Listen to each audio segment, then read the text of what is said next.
All right, Shalom Israel. Shalom. Welcome back to the second part of the Inner Quitter Part 2. And last week we just started off with just some topics as far as what causes us to fail. We found out that, of course, from the beginning of the class, last week we started off showing how everything starts in the mind. So when you quit in the mind, the action just follows. So we went through a few topics. We're just going to touch on a few of them of what we're dealing with in the time of the wilderness of Israel coming out of Egypt, and what events that they were running into that was causing them to get weak inwardly and frustrated inwardly. And we there's so much to learn from these stories, from these scriptures.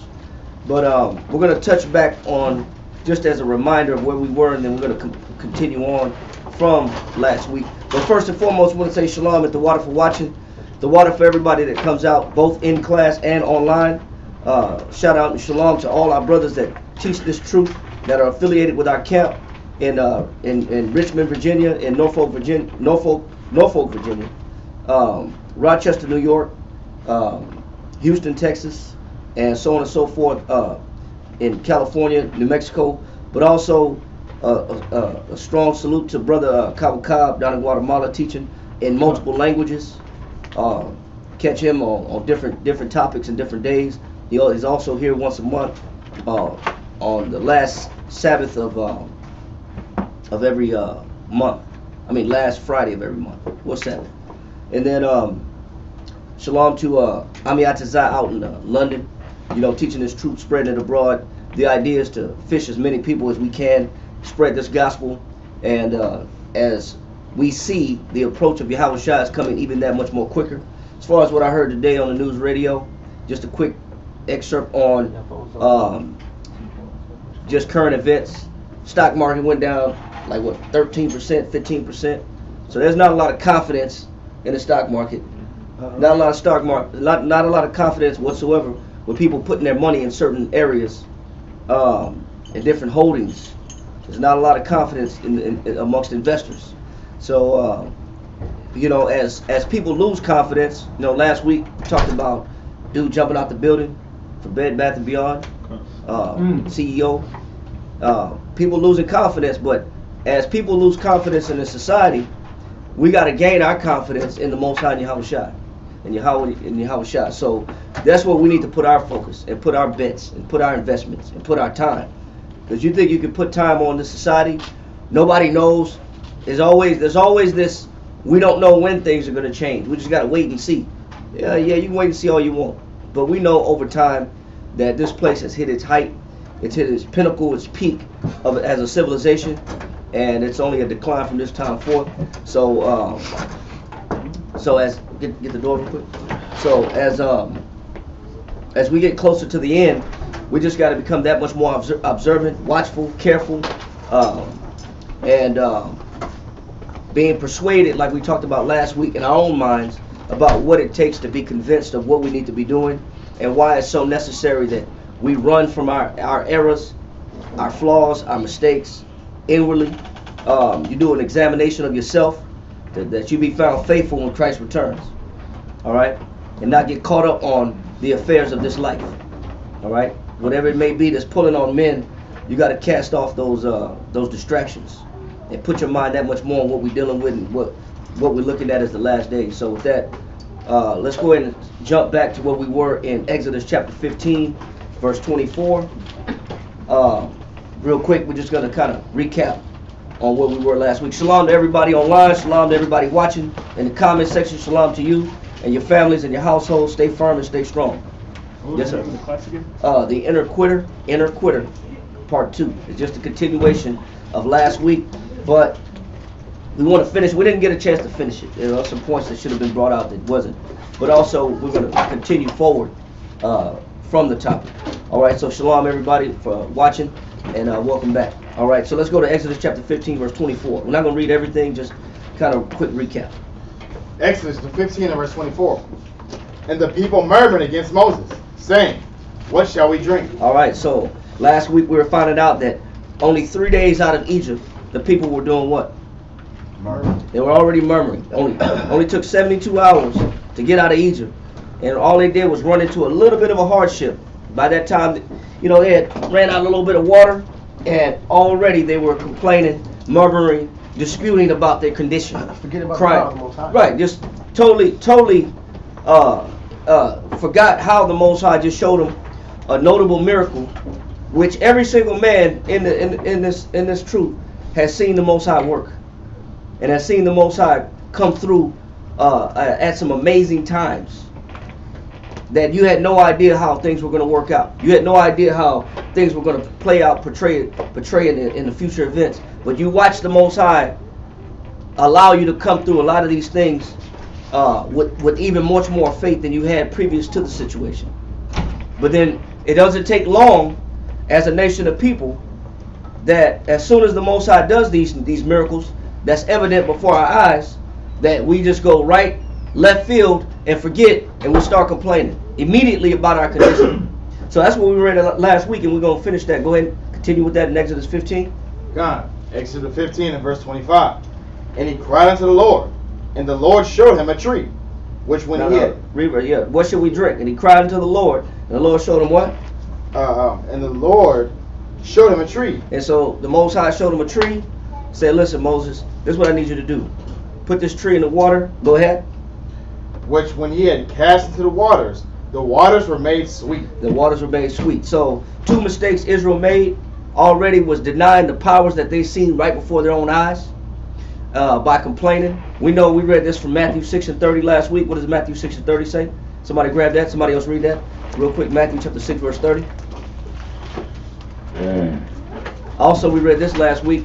Go to Philippians chapter 2 verse 14. Somebody else read Philippians chapter 2 verse 14. Let's read that. Matthew chapter 6 verse 30. Wherefore, if the Most High so clothe the grass of the field. It says, if the Most High put clothes on the grass of the field. Go ahead. Which today is. Which is only temporary. It's seasonal. Grass is seasonal. There's dry seasons, dry spells. There's winter. There's fall. There's ice on it. There's flood season. Grass is temporary. But the Most High, every single year, what comes back?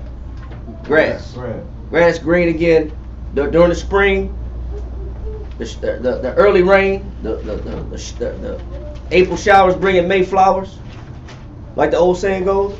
In the springtime, everything grows back and regenerates. But the Most High has it that way to show us how He feels about Israel. Yeah, and how much more should we know from watching the seasons that if I'm going through something, that this is also a season. This is not a permanent. My displeasure, my anxiety, my circumstance is only a season. And right after this season, another season comes. A better season approaches. But we don't look at it like that. He says, the Most High which clothe the what? Clothe the grass of the field. Go ahead. Which today is. He said, which today is. Go ahead. And tomorrow is cast into the oven. He said, and tomorrow is cast into the what? Into the oven. I mean, it's only temporary. Go ahead. Shall He not much more clothe you, O ye of little faith? So we finding out that a complaint, what's behind the complaint? Little faith. Lack of faith. Lack of faith is what drives complaints. Lack of faith is what drives murmuring and disputing. Lack of faith is what causes people to get upset about their condition because they can't see past their condition. All right, so get Philippians, let that go, and go to Philippians chapter 2, verse 14. We read this last week too. We're just kind of recapping really quickly on what we went over. Philippians chapter 2 and verse 14. Do all things without murmurings. He said, do all things with what? Without murmurings. Go ahead. And disputings. Go ahead. That ye may be blameless and harmless, the sons of the Most High, without rebuke, in the midst of a crooked and perverse nation. He says, do all things without what? Without rebuke. No. Murmuring and disputing. So the top. Do all things without murmurings and disputings. And what we read last week was that the murmurings and the disputings, there's a definition that we pulled last week. I don't know if y'all got your notes from last week. There's a definition that we pulled from disputing. And what was that definition from disputing? And then we had indolence. Yeah. To my indolence? No, disputing first and then indolence. Dispute, contending argument? No, it was in the Greek. It was talking about hesitation. I mean, I start slowing down. So when I start complaining, when I start murmuring, along with my murmuring, I start doing what? Slowing down. I start diminishing in my workload. It's always evident in my workload that I'm complaining, even if I'm not saying it verbally. One way to witness that there's a decrease in productivity is the slowdown of actions, the slowdown of zeal, and the slowdown of commitment. Right? Now we have the definition of indolent as what? Indolent, habitually idle. It says habitually what? Habitually idle. I start becoming what? Idle. What does it mean becoming idle? That means when I'm on the clock, I'm doing everything else but working. When I'm on the clock and I should be working, I find myself twiddling my thumbs, doodling, drawing on a piece of paper, watching something, playing with my phone. The phone is the best doodle machine ever created. Because all it does is gives you different options, different portals that you can go into, different sources of information, different realms that are outside the realm that you're in at that moment. And all these are just different distractions, and that's what these are. But we'll find the greatest asset, which is our phones, as a reason to drift off in the mind, and we'll drift off based on our condition. We'll just escape. I'm escaping work by way of my cell phone. That's why I like what Deion Sanders is doing in Jackson. He had no cell phones in the locker room. He said a speech in the locker room. He said, "There's nothing more important than what you're doing right now. You need to be in the moment. You need to live in the moment. There's nothing more important than what's going on right here in this locker room. Put your damn phones down. Put your damn phones down. You put your phone up. You don't play, and we have a problem." I love that. You know why? Because he understands and recognizes what is a distraction to the program. Just like every organization, every situation that's a company or a program or a camp or a body should understand what are the elements that pull a body apart. One of the things that pull a body apart is distractions. When the members are distracted, when my mind is somewhere else other than where it's supposed to be at, especially if it's a business of some sort. So if the Most High, serving the Most High is my business, then I got to make sure that I'm not drifting off entertaining distractions. Or indolent. Or I become indolent, because that's what it means. It says becoming habitually what?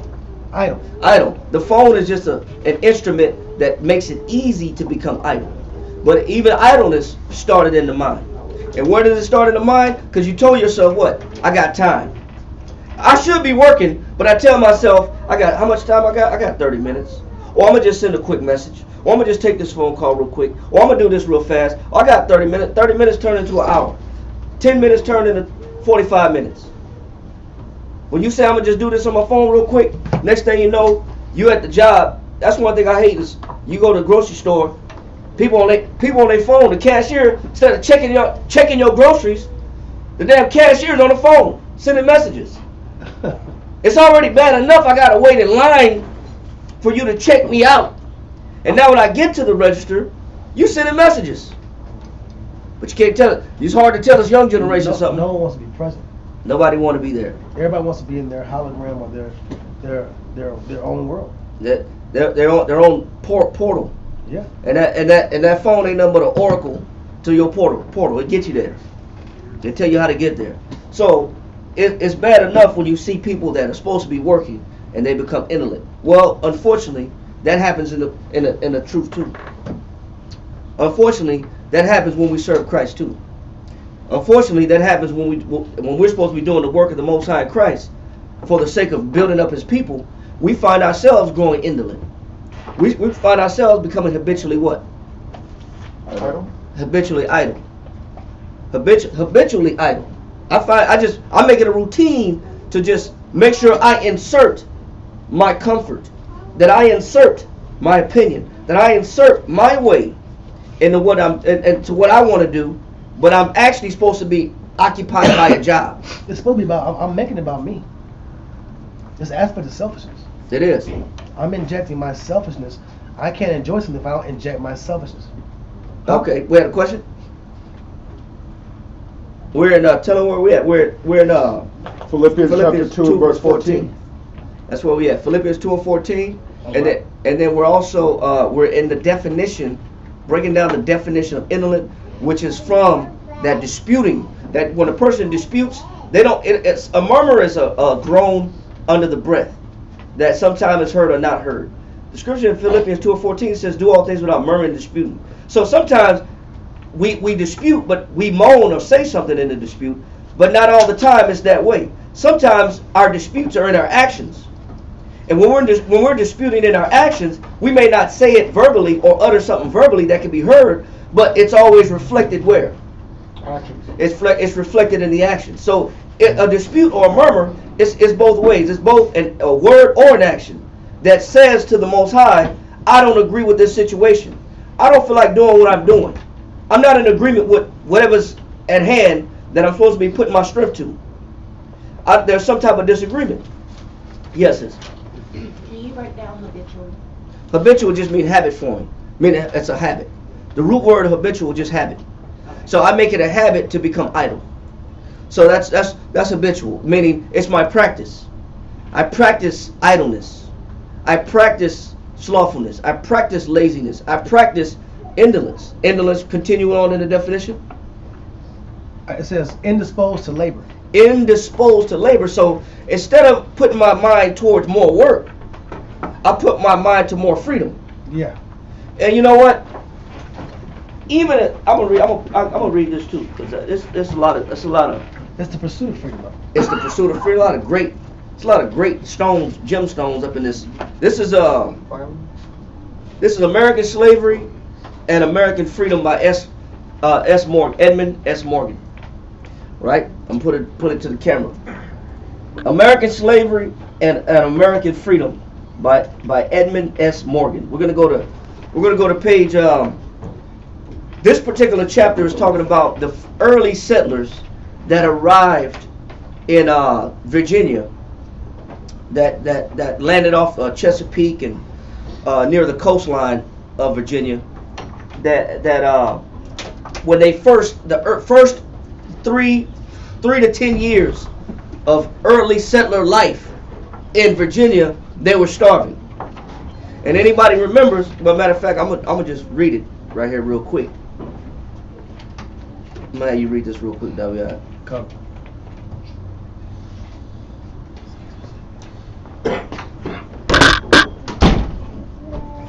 Read this right here.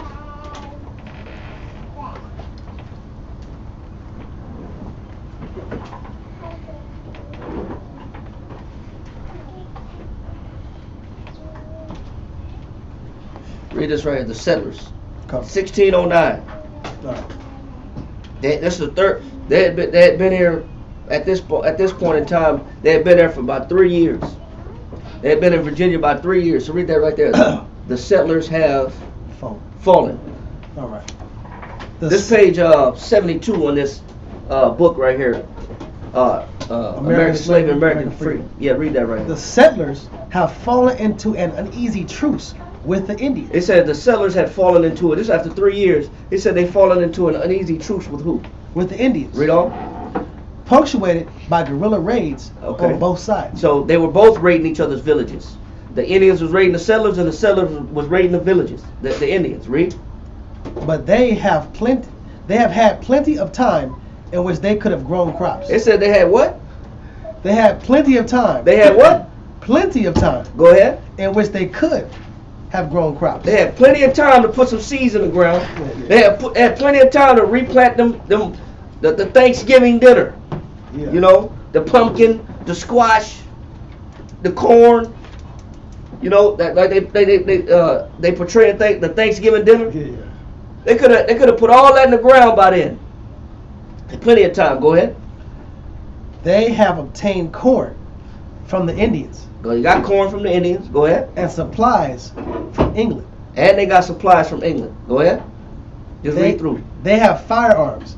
Game abounds in the woods. And they got animals in the woods. So there's opportunity everywhere. Man, there's opportunity all over the place. It says the game abounded in the woods. That's turkey. It's pheasant. It's pheasant, turkey, quail, deer.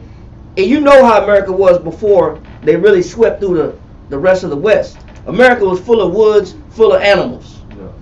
Go ahead. Game abounds in the woods. And Virginia's rivers are filled with sturgeon. Sturgeon is big old fish that come. Sturgeon, they get huge. They get big. Go ahead. in the summer and covered with geese And they got geese. and ducks in the winter. We don't eat that, but We don't. Yeah, the white man he could have been eating some geese and some duck. Go ahead. There are 500 people in the colony now, After 3 years, there's 500 people in the colony. Go ahead. and they are starving. And they're what? They are starving. Now, why they starving? Hold this right quick. Jump over.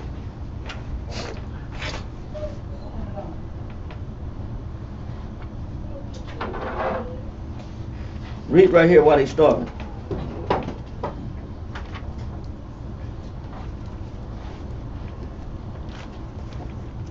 Read that right there. Smith, Smith was the only guy that actually propelled the colony forward because he was the only one that was accustomed to labor. And he was the only one that kept the colony going. So Smith said what? Smith was not afraid of work himself. In the absence of Indian slaves, he bent his efforts as much toward getting work out of Englishmen as he did toward supplying their deficiencies Read louder. from the Indian larders. In these first years, many Englishmen perceived that the Indians, It said many Englishmen came over and perceived that what? the Indians had a satisfactory way of living. You know why the Indians had a satisfactory way of living? Because, tell me about the Indians, how they had a satisfactory way of living. Because they only hunted when? When they're hungry. When they needed to. And they made every use of the animal. Every single use of the animal. From the bones, everything, the hide, everything was used. And there was no waste. So whatever they killed, it went for a long time. Go ahead. It says, So the Englishman was envious of that lifestyle. The English settlers were envious of that lifestyle that the Indians had. Go ahead. always, without satisfactory way of living without much work, and they slipped away to live. You know why? It said because the Indians already grew corn and crops throughout the harvest time, and they were conscious of the fact that this is the season to plant this corn. This is the season to plant this squash. They already had the harvest grown, so they weren't worried about food because they put the work in advance. Go ahead. And they slipped away, quote unquote, to live idle among the savages. Oh man, he says some of the Englishmen escaped when they saw the lifestyle of the natives, and they said, man, we need that lifestyle. Let's get the hell out of here. Yeah. It's already in the first few years, they were opposed to work. They didn't want to work when they got here. You went from the English Channel all the way to America for hopes of a better future, from an overpopulated London cities and English cities, just to come over here and not want to go to work. But go ahead. Those who remained were so averse to any kind of labor.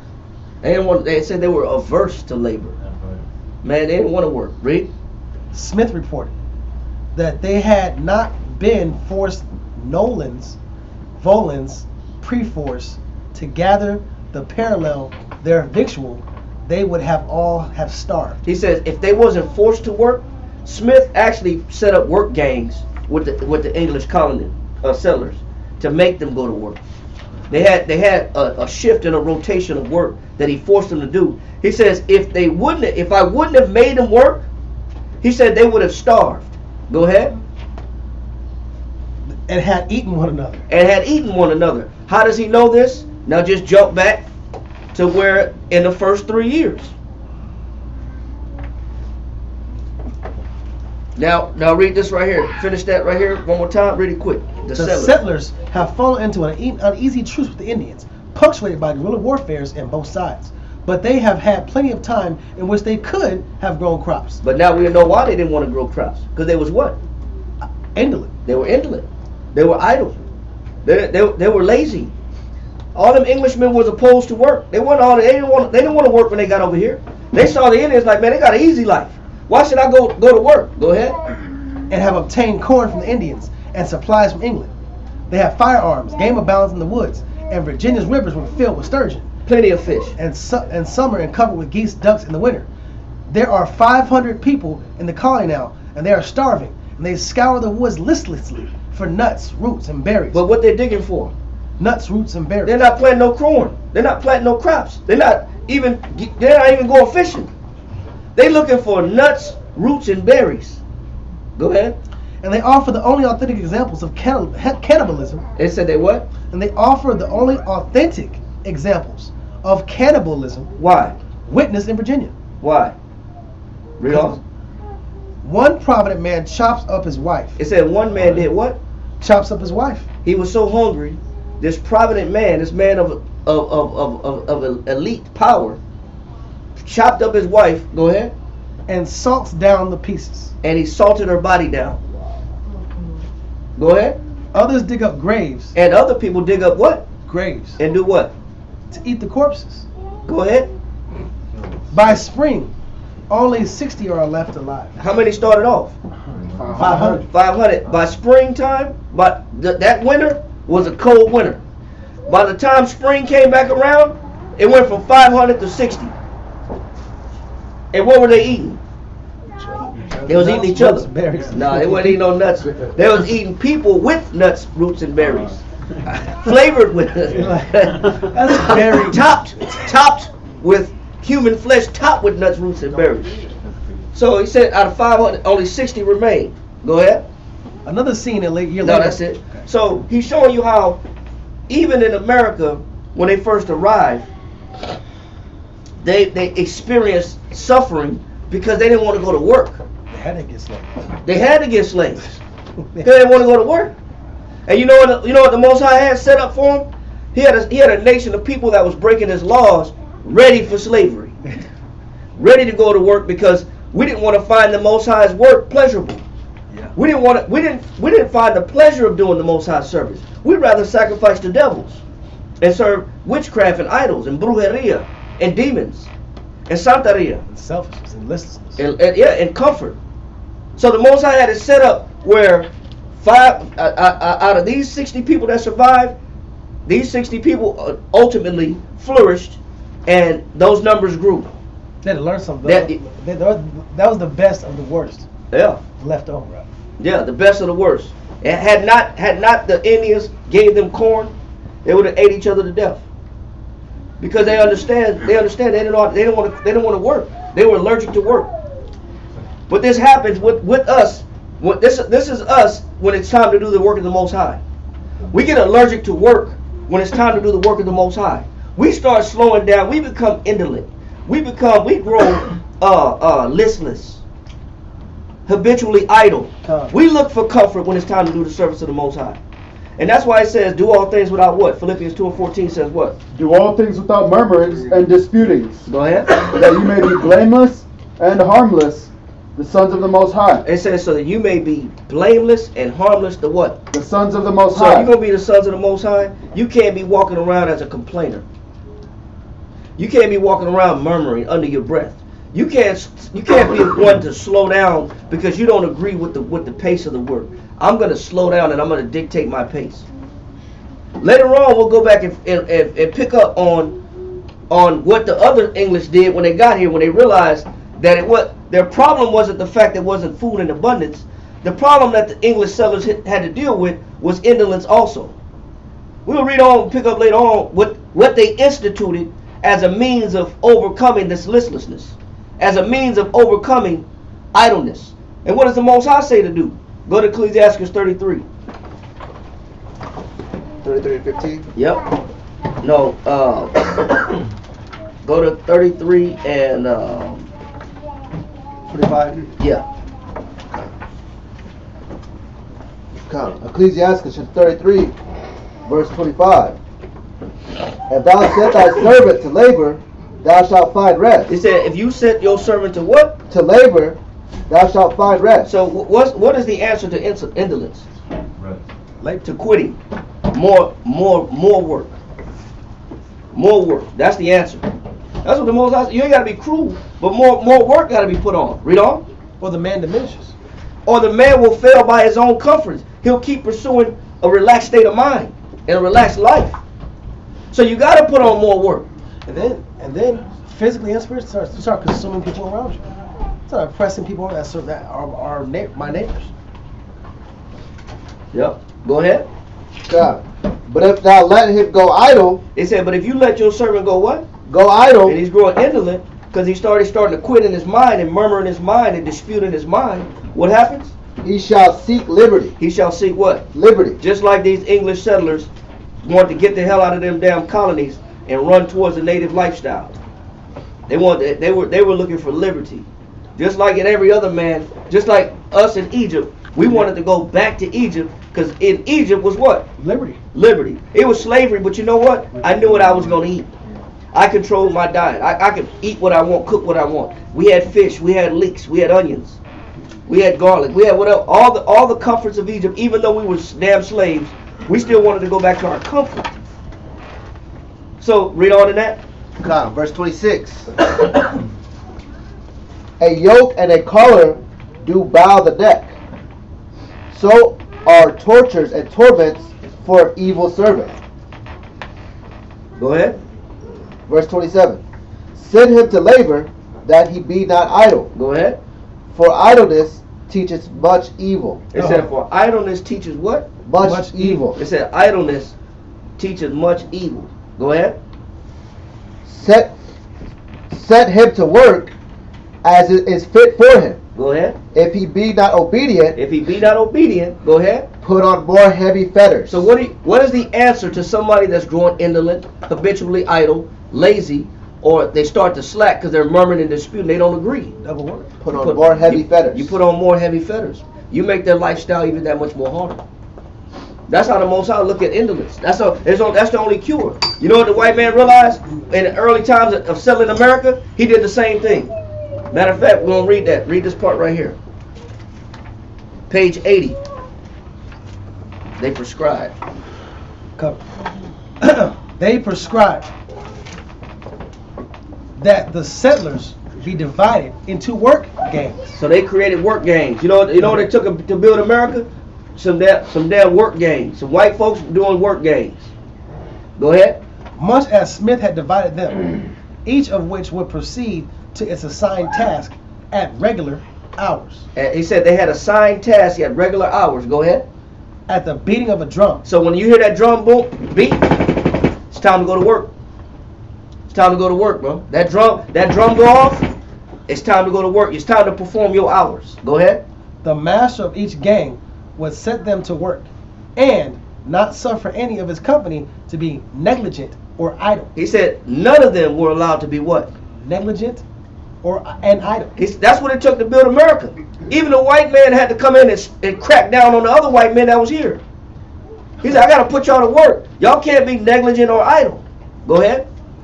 And depart from his work until another beat of the drum allowed it. You couldn't stop working until you hear another beat of a drum. So you work from drum to drum. Whatever that sound was, or ba ba ba ba boom boom, whatever that sound was, you work from drum to drum. That's how the white man had to crack down on his own English settlers, because he had a disease that had already gotten here in America that was causing them to become cannibals. That disease was what? Idleness. Slothfulness. That's what the white man had to resort to. Now, is that far-fetched? No, because the Most High said, if your servant be idle, it said, put forth more heavy fetters. Finish that? The laws prescribe death for crimes. Now, if you were stealing oatmeal, you don't want to go to work, but you want to steal food. Oh yeah, for stealing 2 or 3 pints of oatmeal. If you was caught stealing because you didn't want to go to work, but you was caught stealing oatmeal, that's what the white man did to the white man prior to the slaves coming in. Wow. For stealing 2 or 3 pints of oatmeal, a man had a needle thrust through his tongue. You had to have a needle poked through your tongue. And was then chained to a tree until he starved. And you was chained to a tree till you starved. It's done after that. Ain't nobody gonna steal nothing. You put that white man on display. They said you poke his. That way you know what he did. He stole some food. Stick that there. That's bigger than a tongue ring. You ain't talking about no tongue ring, bro. Where your little cute little diamond tip tongue ring. No, you put a needle through his tongue, and he's chained to a tree until you die. Cause you're there. You stealing food. That's law and order. That's law and order, bro. That's what the white man had to do to other white men to get them to build America. How much more is it going to take for the Most High to build a nation of people? How much more is it going to take for the Most High to whip us out of indolence, to whip us out of them complaining and murmuring. How hard does it have to get? Yes, sis. Indolence. INDOLENCE. All right, that's it right there. So he's showing. We'll come back to this in a minute. This is what the white man had to do as an early to kickstart the building of American society and American way of life. He had to crack down on his own people. He had to make an example out of his own people to get his people to go to work. They wasn't finna survive as a group. They was already resorting to cannibalism. It was already eating each other, salting each other down. And the name of the book, somebody asked the name of the book, it's called American Slavery, American Freedom by Edmund S. Morgan. All right, I recommend it. Great book, great history. Shows you it don't really pull a lot of punches. It shows you how also that there was a great paradox of how he kind of made fun of how early Americans were priding themselves off the pursuit of freedom and liberty, but at the expense of some slaves, and denying other people freedom and liberty, but yet they wanted that from England. So he thought that was a major hypocrisy. He called it a paradox. It was really an hypocrisy of how a people that came here begging for freedom from England, but yet at the expense of Native Americans and millions of damn black slaves. So he goes into detail, and also what it mentions is that's not even what King James even wanted. When you even right now, when you look at the Queen passed away, people are crying, they're leaving flowers, memorial services, everybody's, all hail the Queen, long live the Queen, but not everybody in the world is mourning.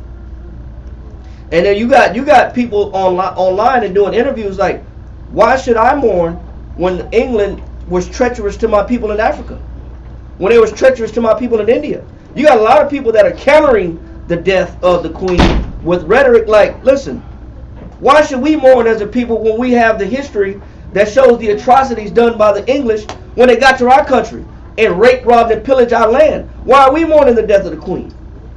When you go, I'll go right back to this book real quick.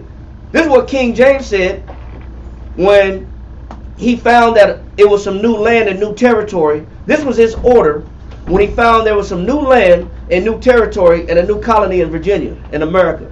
This was King James' order. Let me get it real quick. Read this right here. King James himself. Page 46. 46. King James himself retained ultimate control of the colony government, which he exercised through a council in England, giving orders to be president and council in Virginia. So this was King James' orders in Virginia. What was it? And at the onset, the king gave instructions that everyone in the colony must well entreat the Indians. He says that everybody in the colony must do what? Well entreat. He says you treat the Indians right when you get there. He says you treat them right when they get there. Go ahead. The Indians, and that all just, kind, and charitable courses shall be holden with such of them. He says all just, charitable, and kind what? Kind courses shall be holden with them of them. That was King James' wishes for the colonies that were built in America. He says you be kind, you be just, and you be charitable to them, and show them kindness for what? As shall conform themselves to any good and sociable traffic, and dealing with the subjects of us, whereby they may be sooner drawn to the true knowledge of the Most High. He says that's how you deal with the natives, as to convince them to come to Christ, as to come to the Most High. That's how you spread the gospel, is through charity, kindness, and peace. Is that what the English did when they got here? No. They resorted to murder, rape, and torture, totally against the king's wishes. But then you got the Queen of England that just passed, and you got people that's supposed to be, celebrating her life. Well, not everybody celebrating, because there was a lot of injustices that was done around the earth for that queen to wear that crown. For the queen to wear the crown, all them stones came out of somebody else's land. The gold minted in that crown came from somebody else. Somebody's lives was put on the line. Somebody check the child right there. Somebody's life was put on the line for that crown to be worn. So not everybody's mourning. But when you look at our people, just getting back to the point, when you look at America, how even America was started, it took somebody having to crack down on the people to get them to go to work. Because their mindset was already, by the time they got over here, they was contaminated already. There was disease and allergic to labor. Do we think that our people have changed, even here in our time, the children of Israel? No, our people here in America, we get comfortable. That's why we complain to Moses in Exodus. Why are we here, Moses? We should have went back to Egypt. You brought us out here to die. You know what the Most High is doing? He's checking. Now let's go back to where we was at in Exodus 15 and pick up in verse 24. Exodus the 15 and verse 24. And the people murmured against Moses. And they murmured against Moses. What? Saying, what shall we drink? They're already complaining. Now we read earlier in we was in Matthew 6. It says the Gentiles. It says that who had it? Mount Waller? Who had that? Who had Matthew 6? It said, behold. I got it right here. Yeah, read it real quick. Matthew 6 and 30. We read verse 30. Matthew chapter 6 and verse 30 reads, wherefore, if the Most High so clothe the grass of the field, Go ahead. which today is, and tomorrow is cast into the oven, Go ahead. shall he not much more clothe you, Read. O ye of little faith? Go ahead. Therefore, take no thought, saying, what shall we eat? Or what shall we drink? Or wherewithal shall we be clothed? He said there's certain questions that you shouldn't even have to worry about if you got enough faith. If you got enough faith in the Most High, you know the Most High is going to feed you. You know the Most High is going to give you something to drink. You know the Most High is going to provide you some clothing. You're not going to be naked if you got some faith.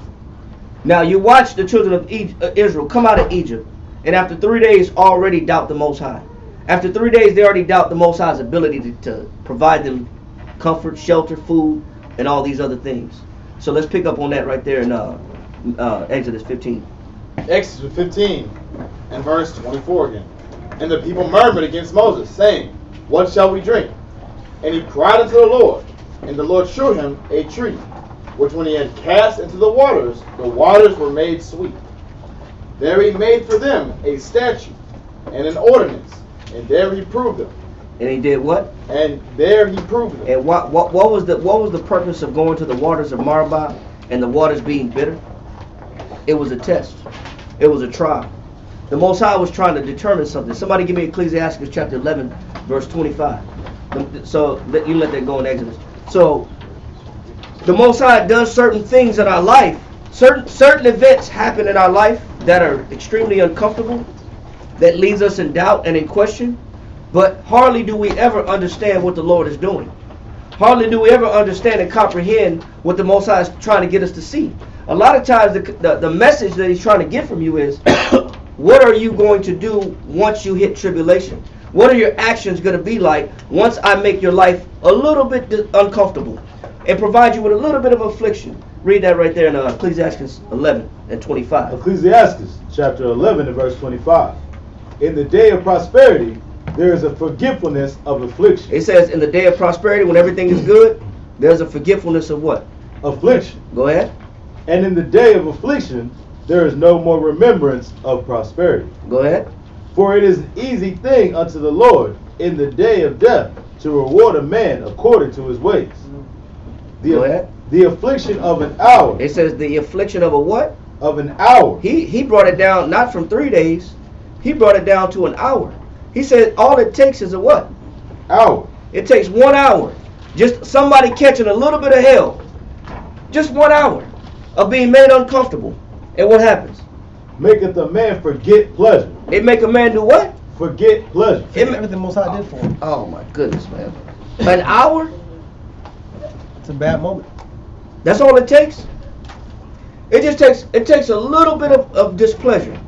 And already we forget what the Most High is doing. Already we can't. Already we're not able to witness the good of the Most High, the beauty of the Most High, how the Most High has protected us. He's provided for us. We forget the miracles the Most High has done for us. How we escaped certain situations that we should have never escaped. But we forget that. In 1 hour. He says in 1 hour it does what? Affliction of an hour maketh a man forget pleasure. Go ahead. And in his end, his deeds shall be discovered. And why does the Most High do it? So you're gonna find his deeds or his real complaints. His intentions. Yep. His intentions. What else?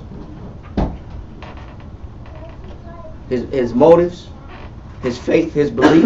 What he cares about. What he cares about. True character. His character comes out. What is this man really believe in me or not? Does this man really love me or not? How does this man view me? Because that's what's seen when you catch affliction. The Most High is able to see how you look at him. How do you view the Most High when you catch affliction? That's what the Most High wants to know. For one, we know that the scriptures say that the Most High dwells in the invisible. So you can't see him anyway. But he still needs to know how you think about it. He still needs to know how you view him. He still needs to know, do you believe? So the best way to determine this is to put us through a test or a trial. It is to prove our faith. All he has to do is just remove a little bit of the things that you need to survive. I'm going to afflict your water. I'm going to afflict your food. And I may afflict your clothes. I may afflict your circumstance. I may afflict your living condition, your work condition, your stability. I just have to touch it. That's all the Most High has to do. Just touch the things that you need to survive. And it reveals immediately how you look at the Most High. And that's that's the purpose of the affliction. The Most High wants to know, what do you really believe in? Or do you put your faith into yourself? Do you put into your strength, your ability, your power, your ingenuity, your creativity? Or is it, do you really actually believe the Most High is going to come through? Or do you start seeking for liberty or comfort, or do you slow down and become indolent? Or do you become lazy and idle? Because you really don't believe. And you tell yourself, why should I work this hard if the Most High is not going to provide for me? If I don't see, what good am I doing this work for, and I don't see the Most High coming through? Well, I just have an alternate vision. I have an alternate way of looking at life. I have a non-biblical dream in my mind that I want to live. And it doesn't match the scriptures. And I expect the Most High to bring me to this magic dream in my life. Yep. Let that go and get Josephus now. We got the Josephus. Go to Josephus chapter 3, book 3, chapter 1, paragraph 1. Yes, somebody had a question, I'm sorry. Yes. Oh, she needs to, let's pass this out real quick to the sister. That's Antiquity of the Jews? Yeah. Antiquities of the Jews. Somebody get the page number also. Book 3, I'm sorry. Book 3 what? Book 3, chapter 1, paragraph 1. Page 78. Page 78. So you can find it quickly. So, go ahead and read that.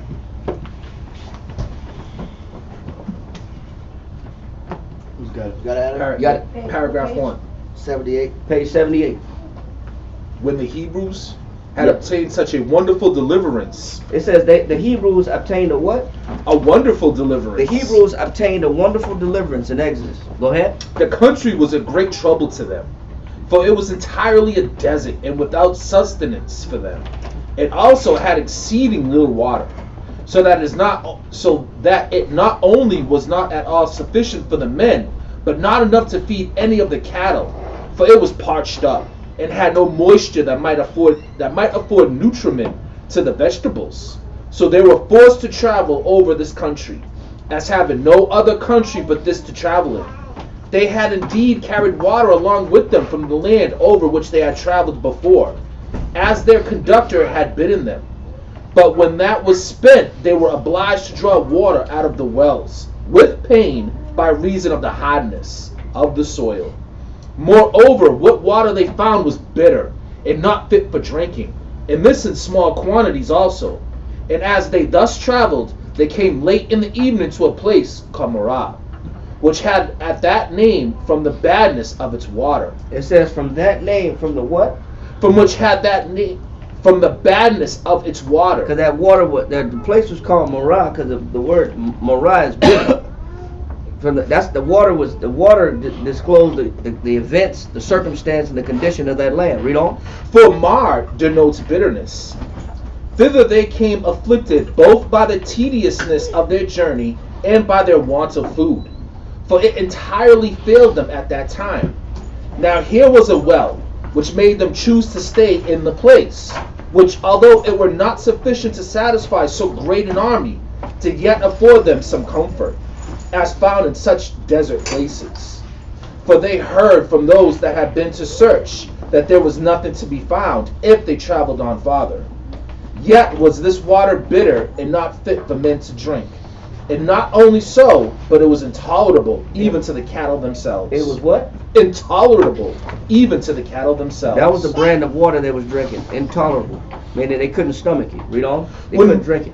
When Moses saw how much the people were cast down, and that the occasion of it could not be contradicted, for the people were not in the nature of a complete army of men. It says, listen to what he's saying. He's saying that the people were not in a complete nature as an army of men. Meaning, when the Most High brought the children of Israel out of Egypt, one thing that they came out with was an effeminate nature. They came out with some effeminacy. They had female tendencies, female qualities.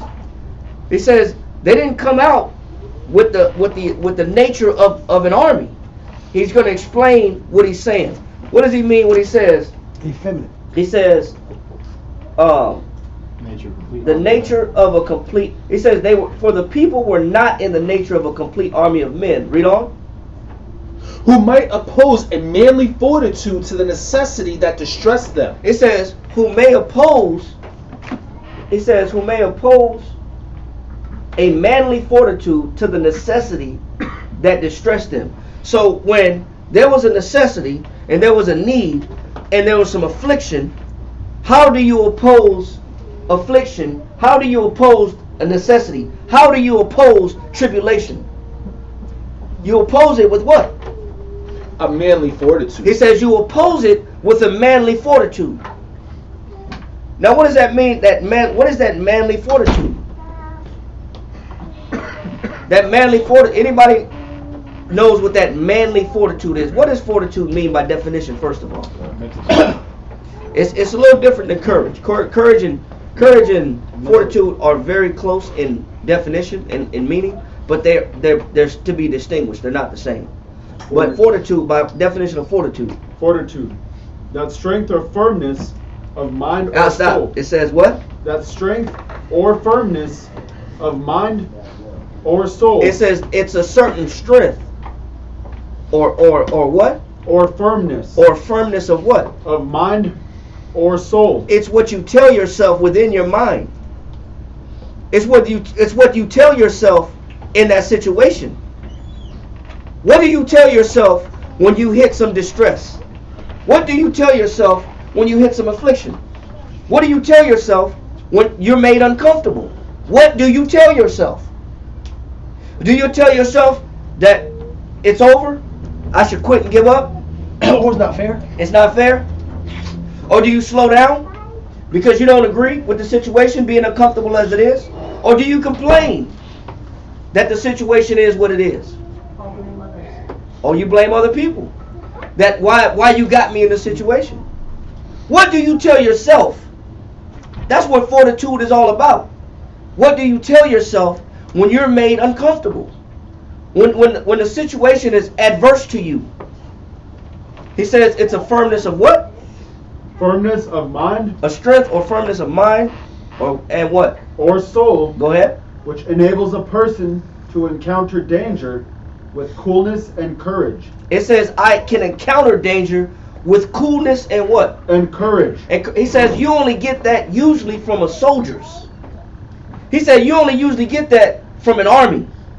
You only get that kind of they're conditioned already, they're battle tested, and they're kind of rugged. They're a little bit chafe. You only get that mindset from people that have been through constant battles, and they've watched them overcome those battles with effort, with relentless effort and belief. so that when they run into another battle, They know they have to give a certain amount of effort to solve this problem. they know at With this faith. point in time, I don't quit at this time. This is the time that you actually give more effort, is when the battle is at its height. When the trouble is at its height. When the danger is at its height. That's when you push even more. That's when you fight even further. That's when you go harder. You usually only get that from people that have been to battle, to where when they hear a bomb go off, they don't get shook and duck and hide and run. They understand this is a part of war. But it's the same thing when you understand the Most High, that troubles are a part of life. And also I understand that this situation is just a test. The Most High is testing my fortitude. He's testing my firmness and belief in Him. He's testing to see, do I believe in Him? When the going gets tough, the tough get going? Or do I run? Do I try to abandon the situation, blame everybody, and just get high or drunk or numb to the pain, or numb to the situation? Or I escape and try to look for joy and laughter. Or I spend my time laughing and looking for things to laugh at. Because I got to laugh to keep from crying. I'm looking for a distraction. Yeah, so I'm looking for a distraction. For my condition. I'm looking at music videos. I'm diving head first into music. I'm swimming in music. Because I'm looking for the paddle boat. I'm looking for the raft that's inside of music. Because I need something to eliminate this feeling of what I'm going through, or to pacify me while I'm going. So I'm swimming in music. I'm swimming in comedy. I'm going to every comedy club. I'm swimming in pleasure. I'm hitting the club up. I'm dancing. I'm partying. I'm swimming in fun. I'm trying to find something to get into. Looking for escape. I'm looking for the escape. Swimming in it. Or do you understand, man, why am I tripping? There's no need to trip about this.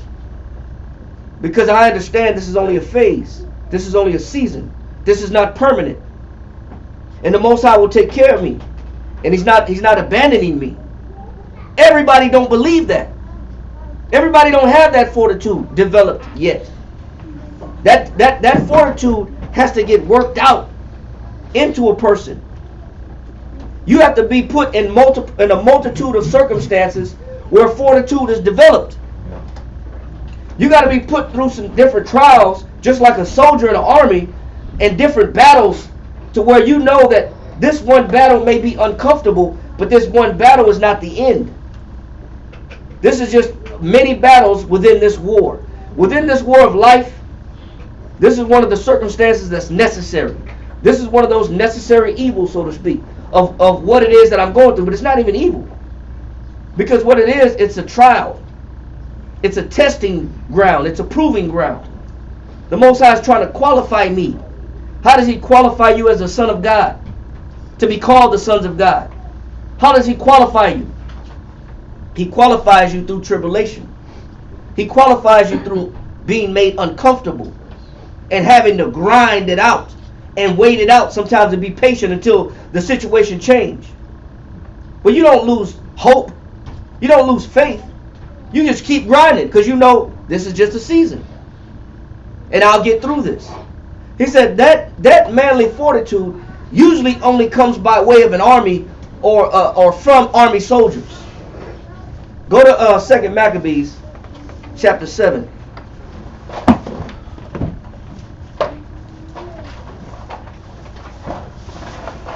Start at verse 20.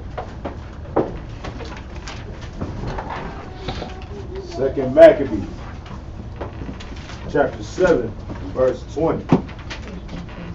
But the mother was marvelous above all. It says, now this woman just watched all her sons get killed and slayed by the Greeks. These Greeks that came in and said, you better serve our gods or we're going to put you to death. You better serve our gods or we're going to put your children to death. You better serve our gods or you're going to watch each one of your kids get tortured and maimed and mutilated and cooked and fried alive. You better do this. Serve our gods and follow our orders, or we're going to put your kids to death one by one. He said, but the woman was what? But the mother was marvelous above all. It says the mother was marvelous above all. Read. and worthy of honorable memory. And that's why you still have this circumstance written and recorded so we could read it this day. That's why this event was never forgotten. The Most High didn't allow this event to be forgotten. The Most High didn't allow this event to be escaped the narrative or the chronicles of history. You know why? Because the Most High said, man, this action was honorable. This was majestic.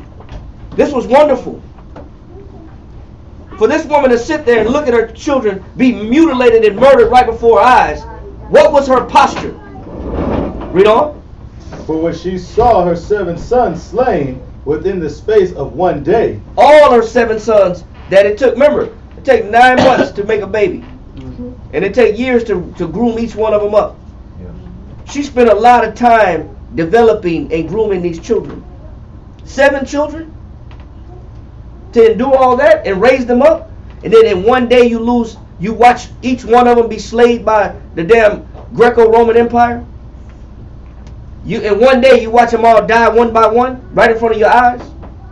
Read. For when she saw her 7 sons slain within the space of 1 day, she bare it with a good courage. She bared it with a what? Good courage. What else? Because of the hope she had. Oh, wait a minute. What got her through this situation? Because of the hope. What did she possess? The hope. So, did she stop believing? Did she grow indolent? Did she become listless? Did she start to doubt? Did she complain? Did she murmur? Did she dispute? Read on. Because of the hope that she had in the Lord. Yea, she exhorted every one of them in her own language. It says she exhorted every one of them in her own language. Read. Filled with courageous spirits, and stirring up her womanish thoughts. It says, and stirring up her what? Womanish thoughts. Yes, there's some thoughts that are naturally womanish. Oh, not my baby! Oh, my baby! Oh my God! I gotta take my baby. Those are womanish thoughts. That's normal. That's to be expected. You see a brother get capped in the street by the cops or by another gang member. Mama come running outside in a gown, screaming in the street. That's my baby. They took my baby. That's a natural reaction to holler when you see your babies be put to death right in front of you. It says, but she stirred up her womanish thoughts. With what? What did she intermingle with her womanish thoughts? With a manly stomach. With a what? Manly stomach. This woman had a what? Manly stomach. This woman had to put on fortitude. This woman had to put on a manly fortitude in order to cope with what she was witnessing. This woman had to stir up her thoughts to not give in to the fact that they're taking my babies. With a manly what? Stomach. With a manly courage. She had to put on the posture of a damn soldier. She had to put on the posture of a trooper. She had to put on the posture of a damn military war general. I seen death, and I'm not going to lose or doubt because I see death.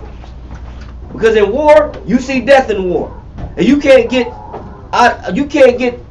blown out of proportion mentally and frazzled because you see death. You see death, you keep going.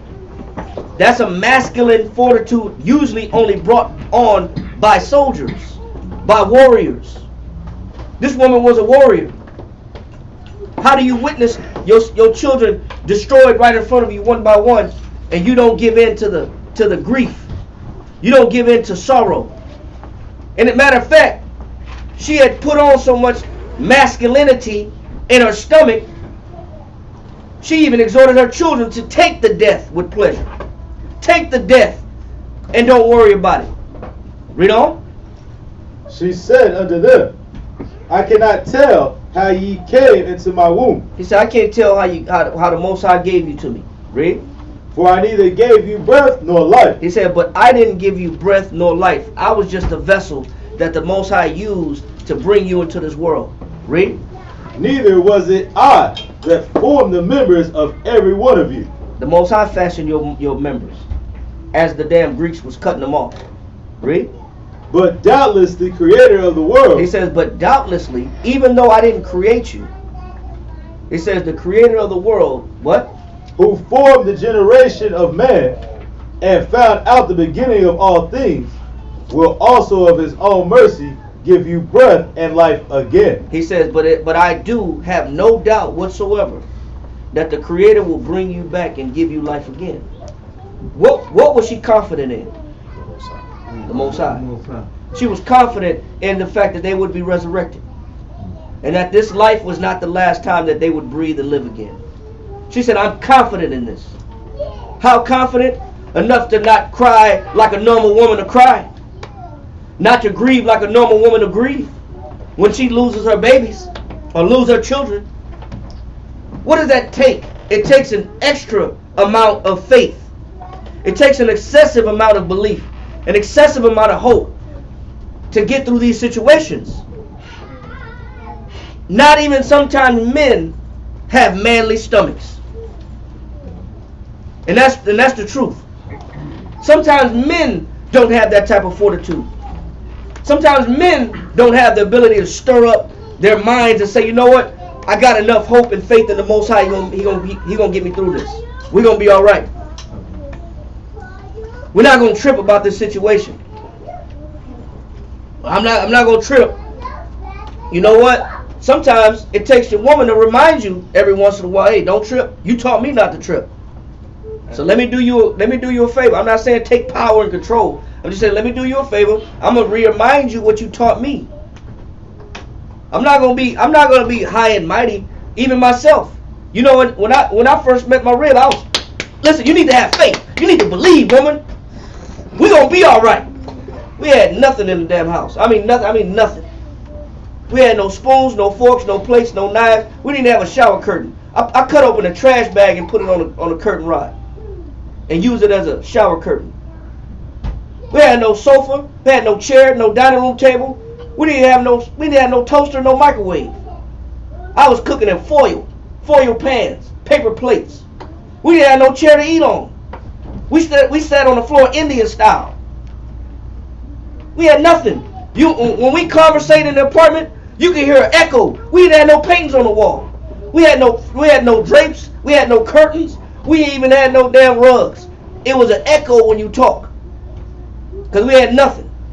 But I'm going through every day. Listen, woman, don't stop tripping. I know you tripping. You ain't used to this life. The Most High gonna take care of us. You ain't got no faith. I'm going hard on faith. Faith, believe. About 4 years later, we get evicted, and I'm tripping. Man, that shit. Man,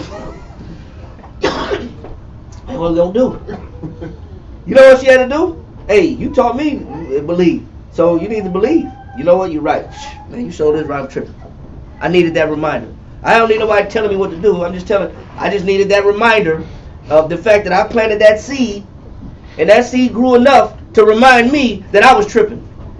You know what? I had to swallow that eviction. I had to swallow that eviction with a smile. Because you know what? Because I was making her eat faith. You better eat one. Don't just cook the damn food. Don't worry about it. It's going to be all right. Who do you know? You know what? We got blessed later on. That's a whole nother story. By the camp. Because the camp came together and donated utensils. The camp donated a table, a sofa. The camp donated. The place was. You could go in my. Only thing in my house, in my apartment, was a clothes in the closet. You wouldn't even think nobody lived there if it wasn't for the clothes. Because you had nothing. There ain't no toasters, no microwaves, no blenders, no mixers. There wasn't nothing on the counter because there wasn't nothing in there. Wasn't no pots and pans. The cabinets was empty. But you know what? You got in your mind. You got to know that this is just temporary. That's what I was exhorting her. This is temporary. This ain't forever the lifestyle we're gonna live. This is just for the moment. Stop tripping. This is for the moment. We came up and we lost. And you know what? You need a reminder.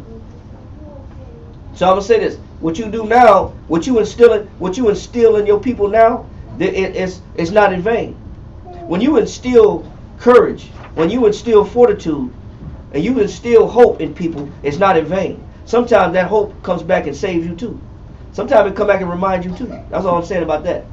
But this woman here has extensive amounts of courage to where she's not tripping because her sons are being tormented and tortured and put to death right in front of her.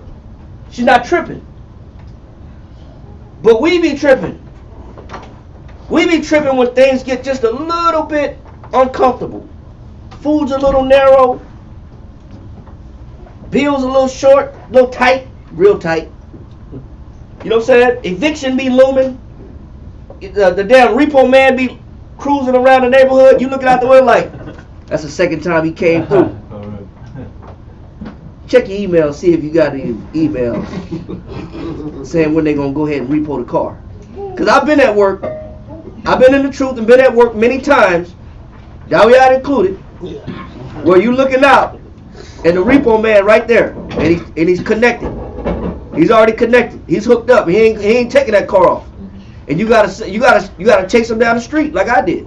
Chase him down the street and say, listen, man, I know I ain't paid the bill. Just let me get my CDs out the car. Let me get my music out the car. Because I got to swim in music to get through this. You don't swim in no music. You get through it in faith. You have faith that the Most High take it, he'll give you another one. And then if he take that one, he'll give you another one. And if he take that house, he'll give you another one. He take that car, he'll give you another one. He take that woman, he'll give you another one. He'll take that child, the Most High give you another one. You got to believe that. You can't sleep with the notion that the Most High cannot provide when he gave it to you to begin with. Why wouldn't he? But that's not our people. But our people often need to be stirred up in a masculine way. We gotta develop a masculine stomach. A lot of us don't have a masculine stomach. But we need a masculine stomach to serve the Most High. Because everything is not going to be according to your pleasure.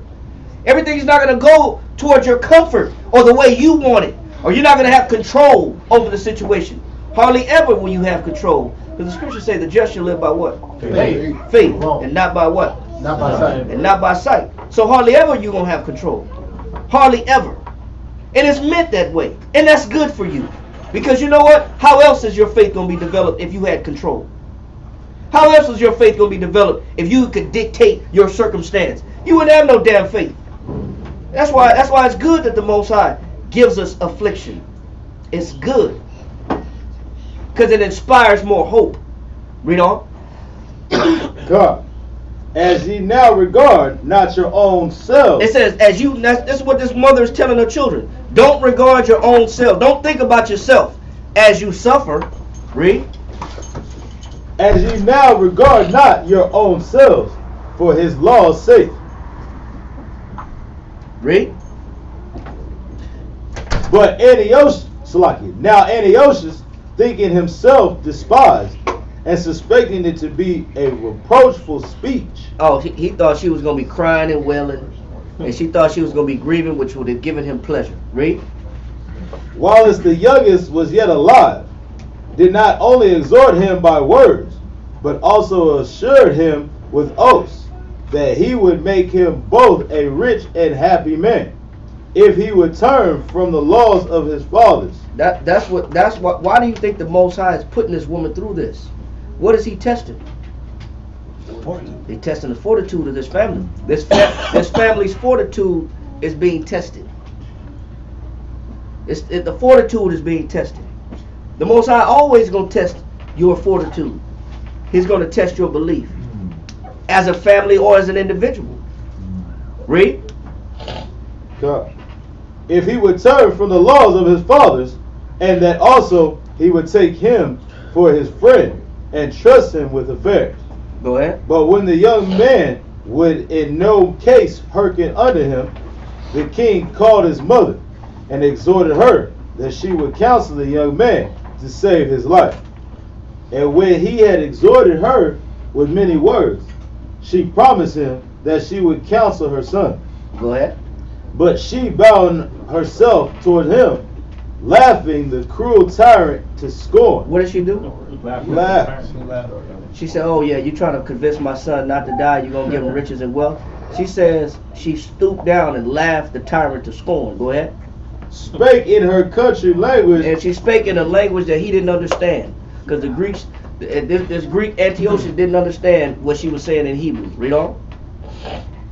and spake in her country language on this manner, O my son, have pity upon me that bare thee 9 months in my womb, and gave thee suck 3 years, and nourished thee, and brought thee up unto this age, and endured the troubles of education. I beseech thee. So she took time to educate her children. Go ahead. I beseech thee, my son, look upon the heaven and the earth, and all that is therein, and consider that the Most High made them of things that were not, and so was mankind made likewise. Fear not this tormentor, but being worthy of thy brethren, take thy death, that I may receive thee again in mercy with thy brethren. She says, I'm gonna get all y'all back with mercy from the Most High.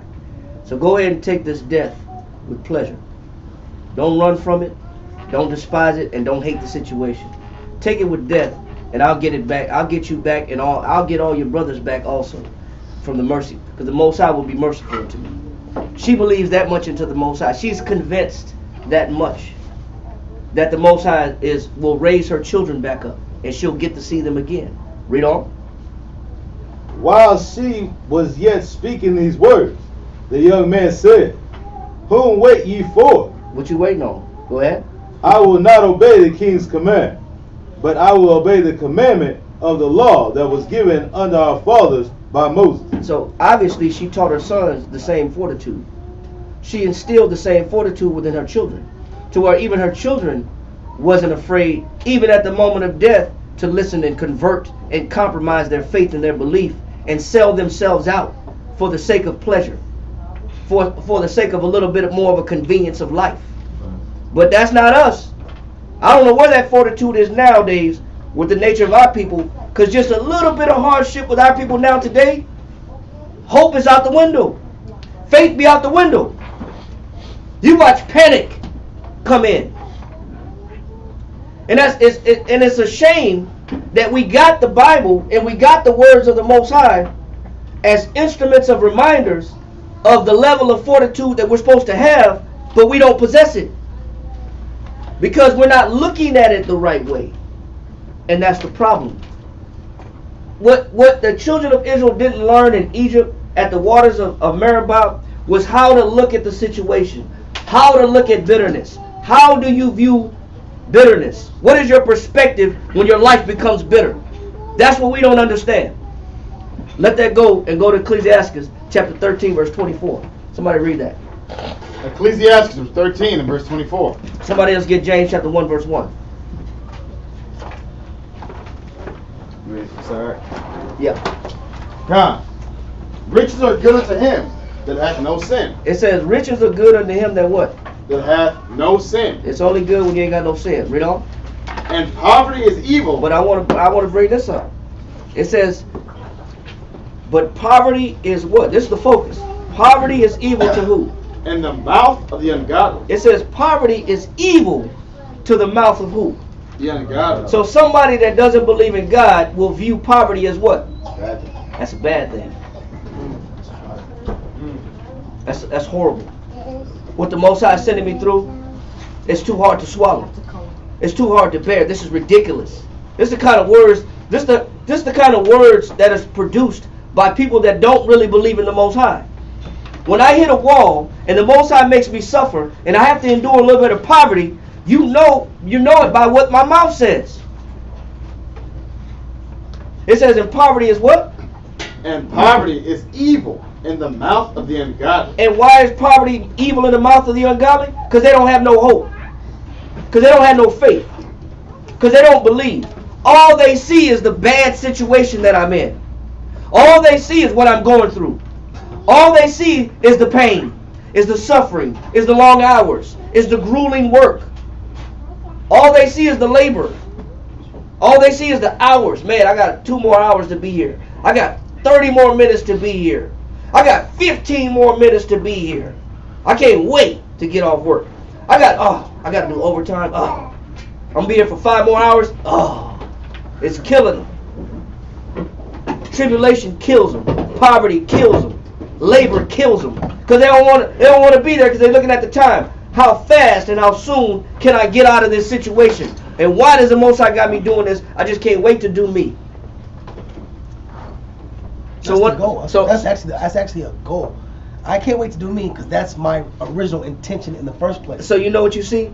You see men quit before quitting time. Huh? Just like the white man had the drum set up for the damn early settlers, English settlers, they quitting before the drum beat. That's our people. You know what you start doing in the last hour? You know you got an hour left? Loafing.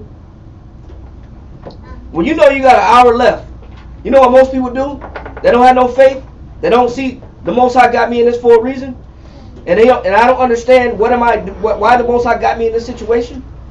I start relaxing in the last hour. I start taking it easy. Man, I've been here all day. I'm finna chill, man. I'm finna take a bathroom break, a lunch break, a smoke break. We don't smoke. I'm just saying, it's what people do in the world. I'm finna take a break. I'm finna try to execute as many breaks and play the time. Yes, because I'm stalling on the time. I'm buying time. I'm trying to take as many breaks as I can. So I'm gonna go to the restroom. I'm gonna go to the bathroom. I'm gonna go check the car. I'm gonna go make sure I got everything with me. I'm gonna fiddle around a little bit over here. I'm gonna try to kill time because you know what they say: a watch pot never what? Boils. A watch pot never boils. So you know what? I'm not gonna watch the clock. I'm gonna just do some little free time, me time. Get on the phone. I'm just killing time. What you doing? No, I'm at work. No, I ain't off. Yeah, I got 30 more minutes. I'm just saying what you doing. What are you doing? Alright, I'll be over there soon. I'll be out of here soon. I'm out this hellhole in a minute. I'll be out this in a minute. Yeah, I'll be out. Yeah, go and warm it up for me. Cook it up. Heat it up for me. I'll be there soon. I'll be there in no time. Before you count to 10, I'll be there. Alright, I'll talk to you in a minute. And I'm gonna call somebody else. Hey, Grandma, what you doing? Everybody. Hey, what you doing, Grandma? How you been out there? I ain't seen you in a while. How you holding up? Good. Where all my cousins at? You seen Aunt Mary Jane? Okay, no problem. Tell Uncle Robert. Tell Uncle Robert I said hello. And I'll talk to y'all soon. You know what our people do? Kill time, become listless, become indolent, grow lazy, slow down, quit. We quit before it's quitting time. We do that, man. That's us, that we do that. Because you know why? We don't really believe that the Most High is checking us. We don't believe that the Most High is watching our works. We don't believe the Most High is actually... The Most High set it up. So we don't know that the Most High is watching you work. And he's checking out the fact that you kill time. Because you really don't want to be there. And you kill time because you don't want to work. Because of what you tell yourself. The masters of killing time. Because I'm already clocked out. I checked out before it's quitting time.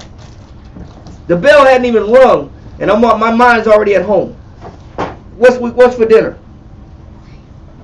Get my stuff ready. Is my show on tonight? Go ahead and press record so I can watch it when I get home. Whatever the case may be. Go to Redbox. I don't know if people go to Redbox anymore. I don't know what they do. Go to Redbox. Go get this movie. Turn the movie back in. Hey, you pay this bill? Hey, you pay that water bill? Okay, cool. Our people are already gone, bro. Not even realizing that the Most High watched you unplug from your labor. The Most High watched you quit. He watched you without that manly fortitude, that manly stomach. The Most High was checking you the whole time, seeing what you was going to do. We don't even perceive that. He says, poverty is what? Evil. Poverty is evil in the mouth of the ungodly. Yeah, because I don't got no hope anyway. So I can't wait to get out of this godforsaken place that's called my work, my job, my situation. Read on. Verse 25. The heart of a man changeth his countenance. And that's all you got to do. Look at this man. Look at the outside. The outside will reflect the inside. Look how he views his situation. Always complaining, always griping, never happy, always talking down as far as never having any hope. I don't want to be here. I'm spinning my wheels. I've been doing this too long. I got the 10-year itch. I want to do something else. I'd rather be somewhere else in my life. I'm not happy. Not happy in my life. Read on. Yeah. Whether it be for good or evil. It said it don't matter what it is.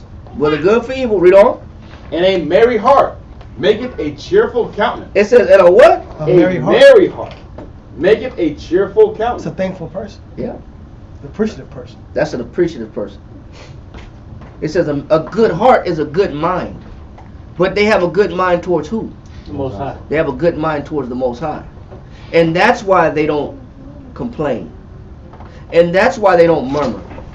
Because their mind is positive towards the Most High. That's why they're not trying to get out early or quit or be gone or be done with this. And they're trying to run and do me. Because their mind is positive, because they have a good perspective towards the Most High. They're not antsy with anxiety waiting to get over with this. Yes, sir. Can I pull a scripture on that? What you got? Ecclesiastes 26:4. Read that.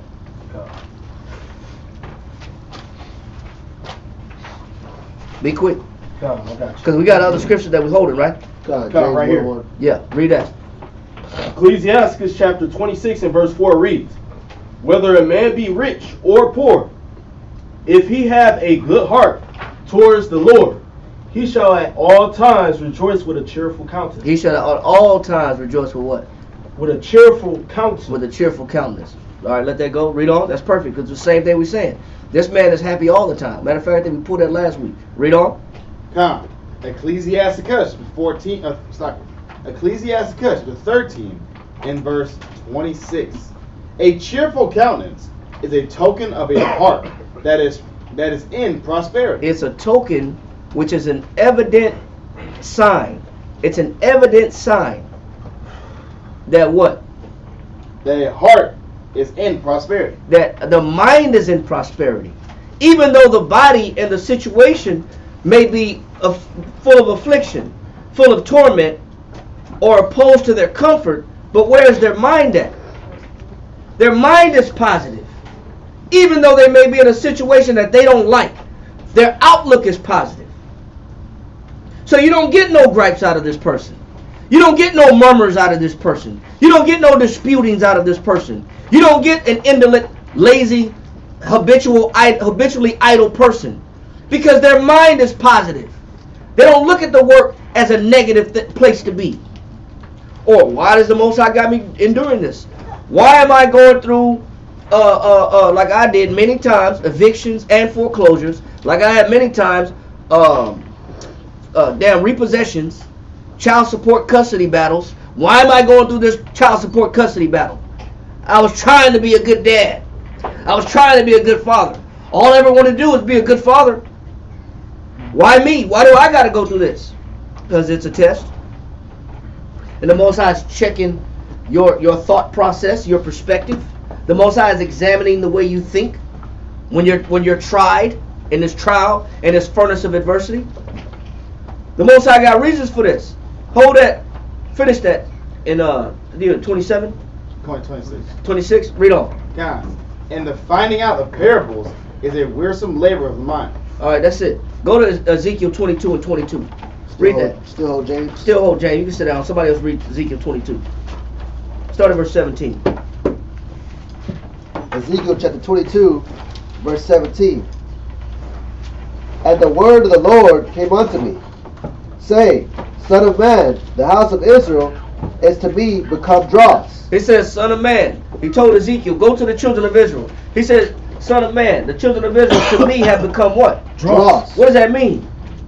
That metal that's old and corroded. You know what? Dross is like oxidation on metal. Okay. Also, dross is the impurities that exist within the metal. In modern day welding, they call it slag. It's when you put metal in a crucible, which is a device that's strong enough to endure high levels of heat, and you pour metal like a casting iron. You put metal, you heat metals up real hot, and what floats to the top as the metal is being purged is all the impurities of the metal. It's the things in the metal that are no good. It's the things in the metal that are not part of the quality, that will weaken the quality of the metal. If you don't purify the iron and you make an iron building or an iron structure, the iron will bend, fold, break, and crack if it's not pure. You have to take the impurities out in order for it to withstand whatever pressure you're trying to put on it or use it for. So it's about intensifying the heat to purify the quality. So the Most High says the children of Israel to me have become what? Become dross. You might as well say idle, because that's what we do. We become quitters. You might as well say we slow down versus actually pushing harder in our work that we do for the Most High. We actually slow down and grow weaker. He said they become dross. Read on. All they are brass and tin. He said they're made of different metals, meaning different men is made of different qualities and different substances. He said some of them are made of brass, some of them are made of what? Tin. Tin is real thin, bro. A tin can, a tin cup, tin foil, man, that's real weak. That's real flexible, bendable. You just crush it. You can't do that with certain metal. He said, so he's showing you that different men are made up of different qualities. They have different strengths. Read on. And iron and lead. Some men are iron, some men are lead. Lead is soft. You can bend lead. You can bend lead with your fingers. You can do that. You can take, you got lead that come in a lure that could fit in a tackle box. You can take some of the lead lures and you can bend them with your finger. Lead is a soft metal, soft pliable metal. Read. God. I don't recommend it because lead is poisonous. Don't play with it too much. Go ahead. God. In the midst of the furnace, they are even the dross of the silver. He said, some men are quality of the quality of silver. He said, but I'm gonna tell you what I'm gonna do to every man. He said they become dross. So they're missing something. So the Most High said, I got something for all men of different qualities and different calibers. Even for the ones that are made of silver. Read on. Verse 19? Yep. Verse 19. Therefore, thus saith the Lord, because ye are all become dross, behold, therefore I will gather you. Some type of weakness has invaded you. Some type of weakness has contaminated you. You're lacking in fortitude. You're lacking in faith. You got a whole lot of doubt now. No firmness. You got no firmness of mind now. You complaining now. You murmuring now. You slowing down in your work now. You know what? You become what? You growing dross. You're becoming contaminated. Yes, sir. Dross also means foreign, and foreign means strange and unfamiliar. Yeah, you know what? A lot of things that people say out of their mouth when they get put to work is strange and unfamiliar. When you tell a brother come in on his off day, you will hear some strange and unfamiliar speech. When you tell a man to pick up a shift that he didn't want to pick up, it becomes a lot of strange and unfamiliar words come out. Or when a man got to go through something he didn't plan on going through, it's a lot of strange and unfamiliar attitudes and actions come out. Routine be changing. Routine changes, confidence changes. Even the con don't even con no more. The con is con. Yeah, even that con is whack. That's a whack con. Con. Hey, you got it out? You want to be on time? Con. I said. Say it again. I said con. I said con. Like yeah, you ain't saying with no firmness though. You ain't say it with no manly fortitude. You just say it with a manly stomach. You said it like you barely want to agree. You might as well said no. The way how you coming off with so much effeminacy. It's whack, man. He said the children of Israel become dross, bro. They come polluted with too much weakness. Go ahead. Therefore I will gather you in the midst of Jerusalem. They said, therefore I'm going to do what? Gather you in the midst of Jerusalem. And do what? Verse 20? Yeah. As they gather silver and brass and iron and lead and tin into the midst of the furnace. Go ahead. And blow the fire upon it. It's I'm going to make your situation real hot. That's the Most High telling you. He's telling you what he's going to do to you. It's not like you haven't read it for yourself. The Most High is telling you he's about to make your scenario hot. Meaning what? When somebody light a fire under you, what does that mean? You're about to become uncomfortable.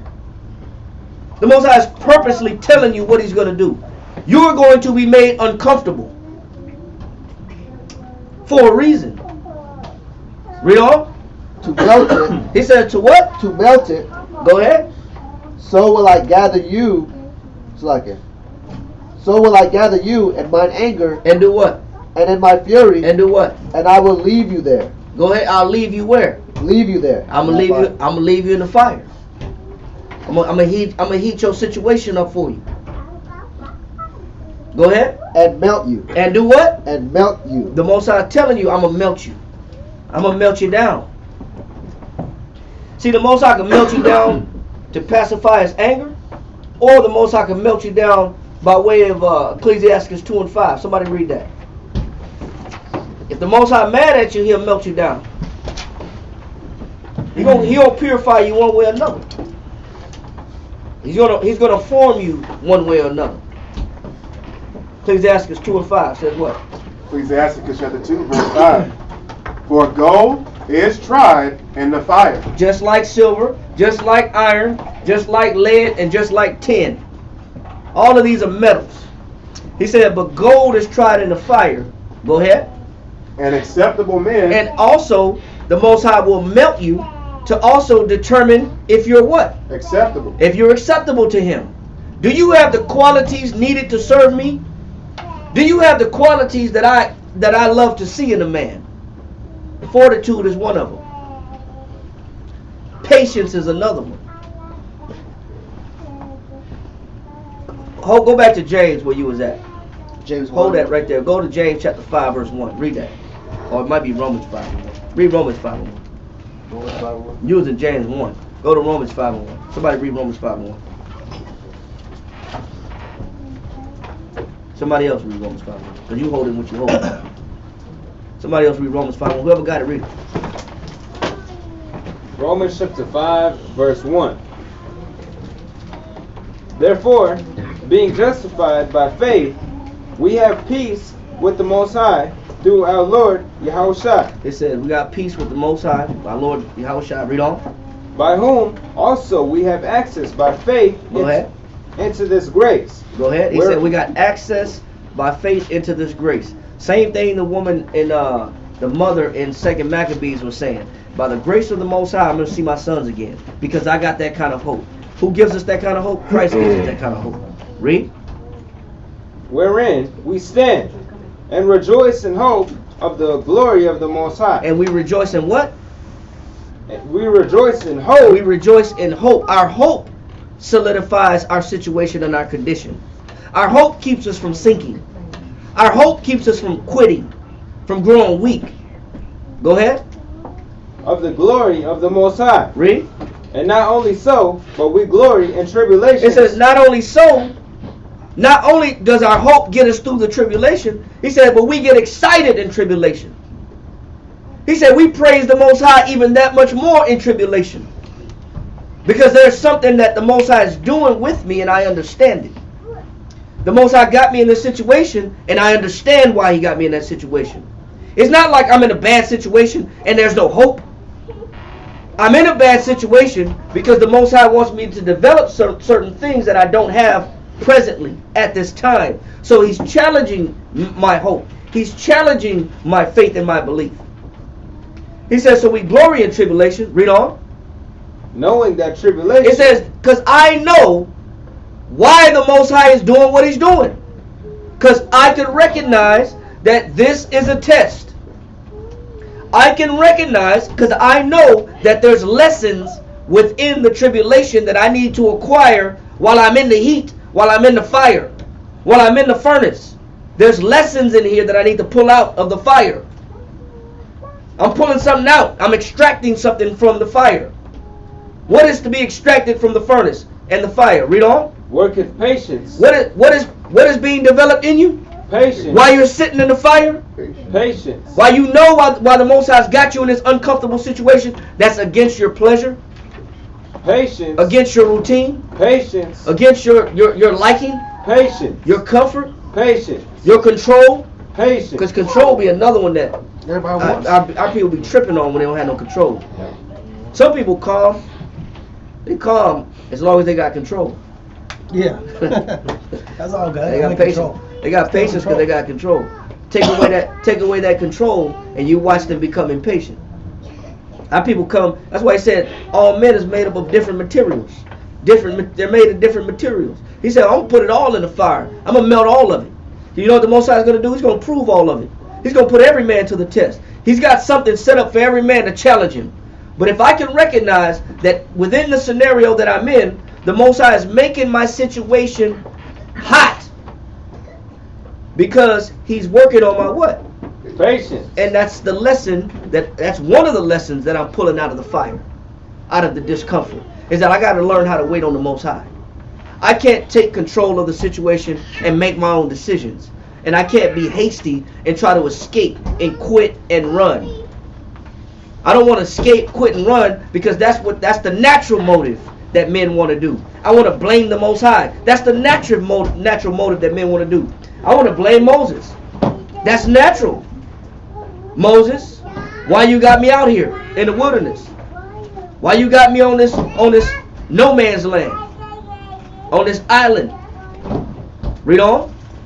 Knowing that and patience, experience. And because I'm growing in patience, if I'm patient enough, I'll learn that this too shall pass. I'll learn that this also will go away, or it's just temporary, or it's just for a season or a time, and I'm not forever going to be stuck in this situation where I cannot enjoy and have life because I'm in a situation of discomfort and pain.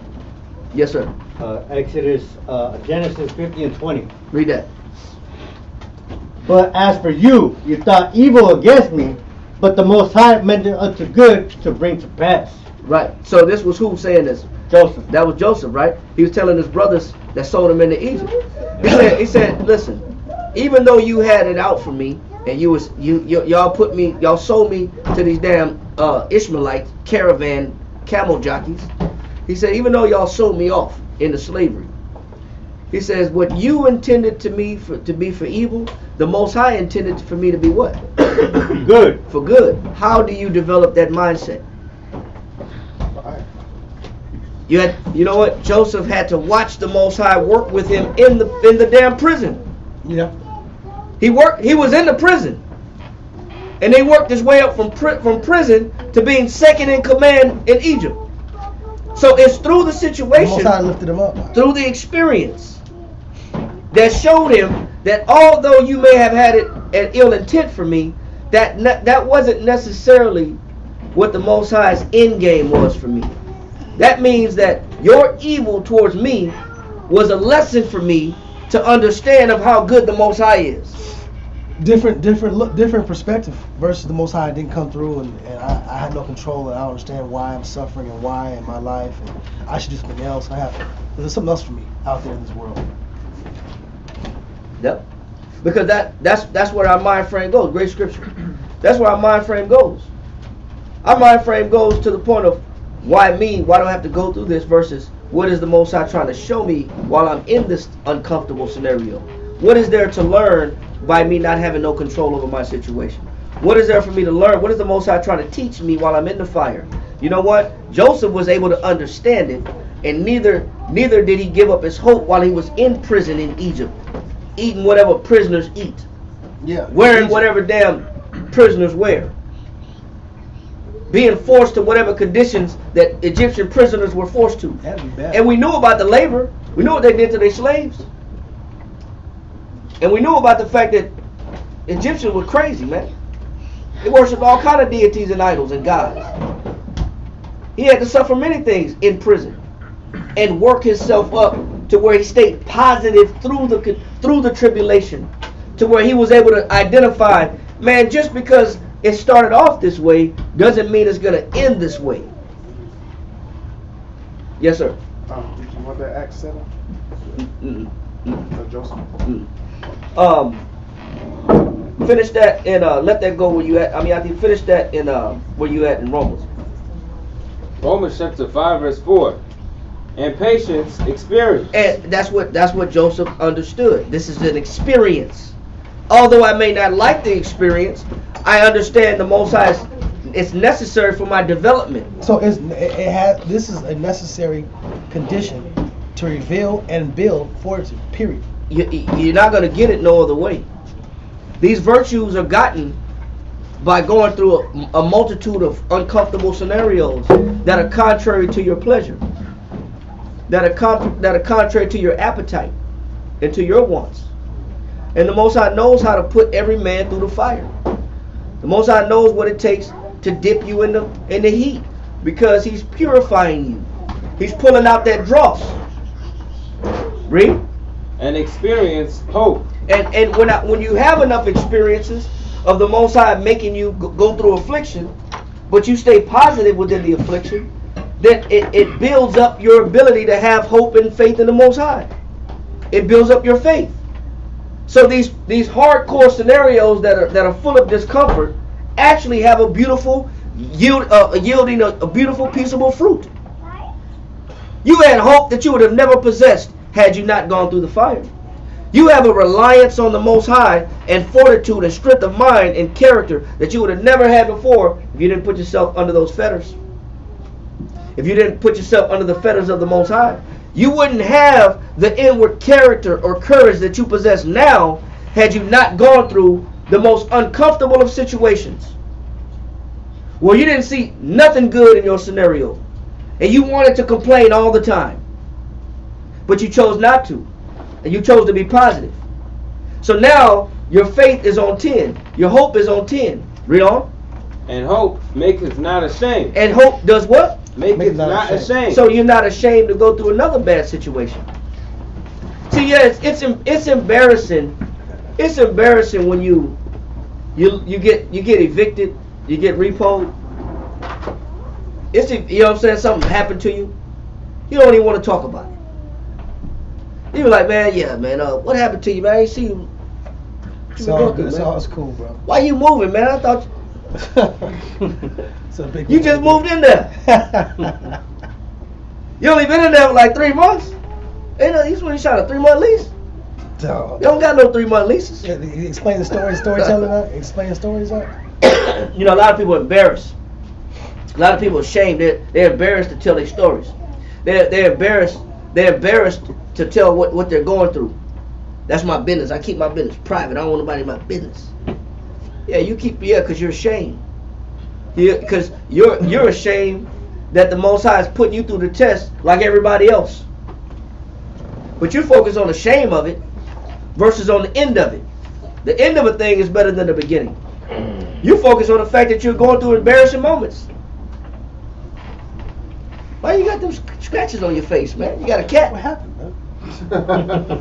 Oh, nah, man.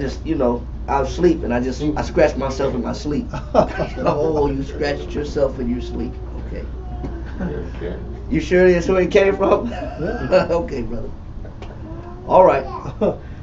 We'll talk later. Yeah, it's on the neck. Face and neck. Right? Yeah. Oh, okay, brother. Got a hell of a cat at the house. Yeah. Man, bro, I saw you coming out the pawn shop. You know what's going on? Ain't nothing. I was just trying to see if they had TVs on sale. Oh, okay, brother. You trying to see if they got TVs on sale? Yeah. All right, brother. You need a TV? I'll lend you one. I'll loan you mine. You know what? Our people be ashamed. They say, but when you catch enough affliction, and you understand why the Most High got you going through it, then you know the Most High will pull you out. Then there's no shame involved.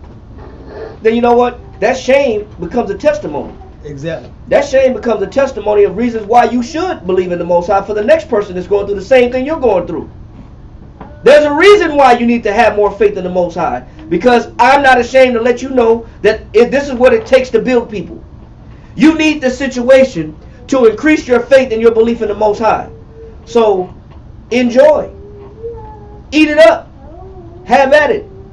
Look at it the right way. This is for your benefit. Tribulation is for your advantage, not your disadvantage. But our people don't have that developed perspective yet. They're still brand new. They still reject the situation. I don't agree that this is what it takes to serve Christ.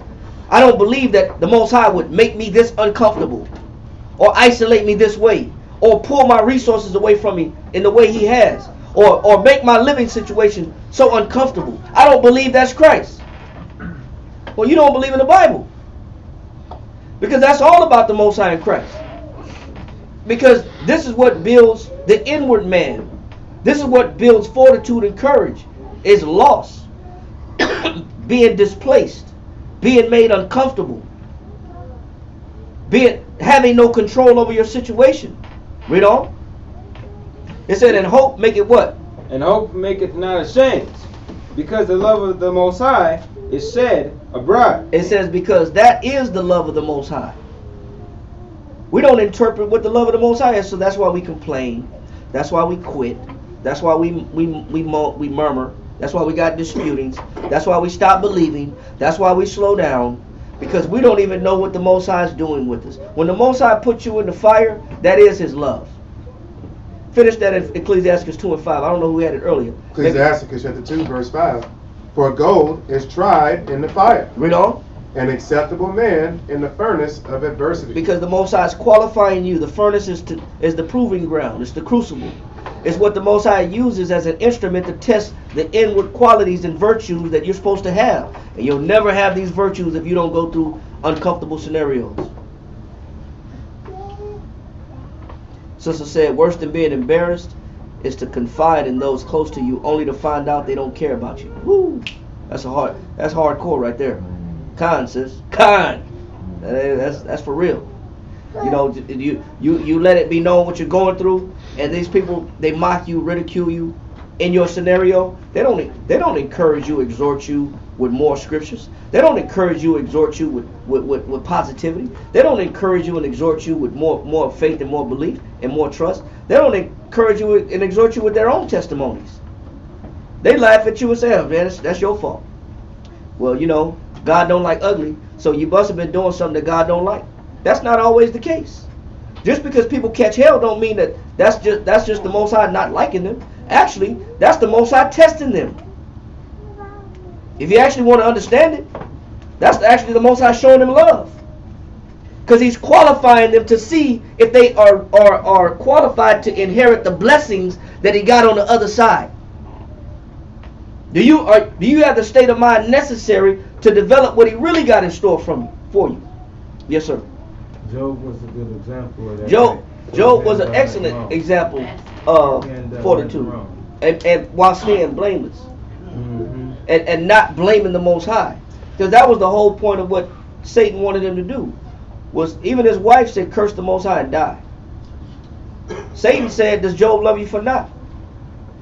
Or because you blessed him on every side? Touch all he hath and he'll curse you to your face. That was Satan's perspective. You know what?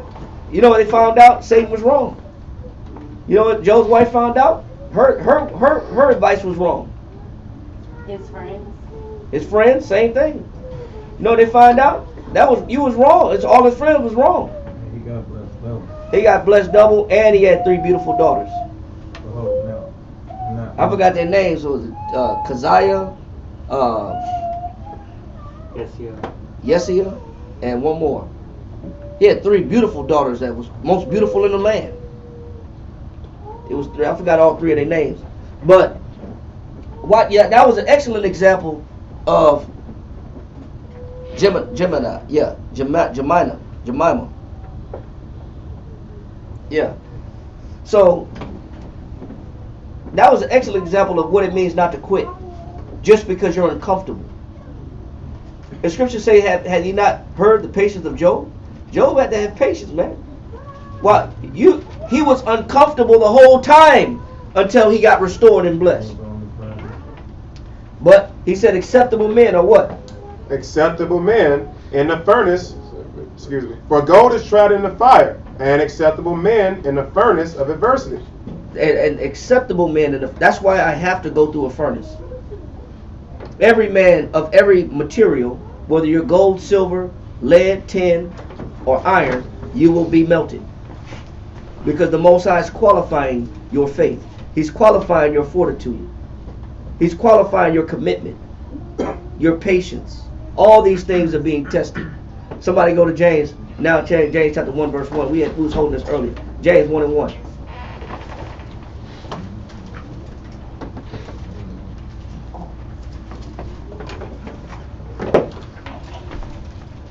James chapter 1 verse 1. Read that. Come. James chapter 1 verse 1. James, a servant of God and of the Lord Yahushua, to the 12 tribes which are scattered abroad. Greeting. Go ahead. My brethren, count it all joy. What is he telling the 12 tribes? Count it all joy when ye fall into diverse temptations. I'm going to say this, man. More diverse temptations are coming upon this land than we've already experienced. Those are facts. There's already a real close, thin line sense of panic going on in America as we speak. People are already prepping. They're already prepping for disasters. They're already storing up. They're already planting crops. They're doing everything in their power because the name of the game is going to be survival. But you know what also the name of the game is going to be? Hope. You need that more than you need anything. You need faith and patience more than you need food. More than you need water. I'm not saying that's not important. Those are the principles of life. You need water, you need food. But you need to have your faith intact to survive these next coming days, last days we got coming on us. You gotta have to have your faith, your hope tested and increased for what we're about to come upon real soon. Unless we're going to be going back to what they was doing, them damn early English settlers. You know what they did when their faith was tested? When they couldn't make it through a cold winter? We saw what they were doing. History does repeat itself. Yeah. They resorted to cannibalism. Man cut up his own wife. Man cut up his own wife and put salt on her and roasted her. Put some seasoning on her. Mrs. Butterworth. Yeah, literally. Mrs. Dash. Put some seasoning on her. You know what I'm saying? It's crazy. It sounds crazy, but these are facts. This is early America. This is what they resorted to because they was lazy for one. They were slothful. They had plenty of time to put damn crops in the ground before they started eating each other. They was allergic to work. So it shows you what their mind was like when they got here. They had to bring some new branch of government and new soldiers to govern the damn colonies that was in existence over here because they had already lost their damn mind. They had already become cannibals and animals, beasts. So either we're going to be smart and have faith in the Most High, or we're going to follow the natural course of the animalistic nature of man and start devouring one another, literally. Because these times are coming. So more than anything, our faith got to be stronger than anything else we possess, than our pursuits to survive. Your faith got to be intact. Read on. Verse 4. Read verse 2 again. Verse 2. My brethren, count it all joy when ye fall into diverse temptations. Go ahead. Knowing this, that the trying of your faith worketh patience. It says, knowing this, that the trying of your faith worketh what? Patience. We just read that in Romans. Every hardcore situation that's adverse to your state of mind and living is necessary for your what? Patience. It's for your patience. It's for a particular virtue that needs to be instilled and increased within your mind. And that's what all the hardcore stuff is for. That's what all the discomfort is for. Because you're going to need to develop patience now to survive later. Read. Verse 4. Verse 3. Verse 3, Slack. Knowing this, that the trying of your faith worketh patience. Read on. But let patience have her perfect work. Go ahead. That ye may be perfect. That ye may be what? That ye may be perfect. Because you need this to be blameless. You need patience to be blameless. I'm not going to say perfect to be without sin, because all of us are sinners. But we can work on being blameless.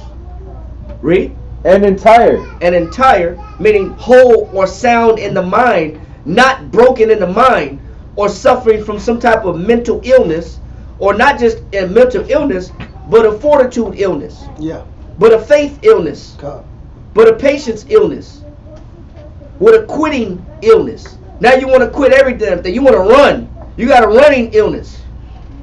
You're addicted to quitting. You want to just get weak and slow down and just say, you know what? I don't know why I'm doing this. No, I'm just going to give in and just follow the course of the world and live my life and try to do the most that I can while I can, and just say, you know, you only live once. Yeah, live for my bucket list.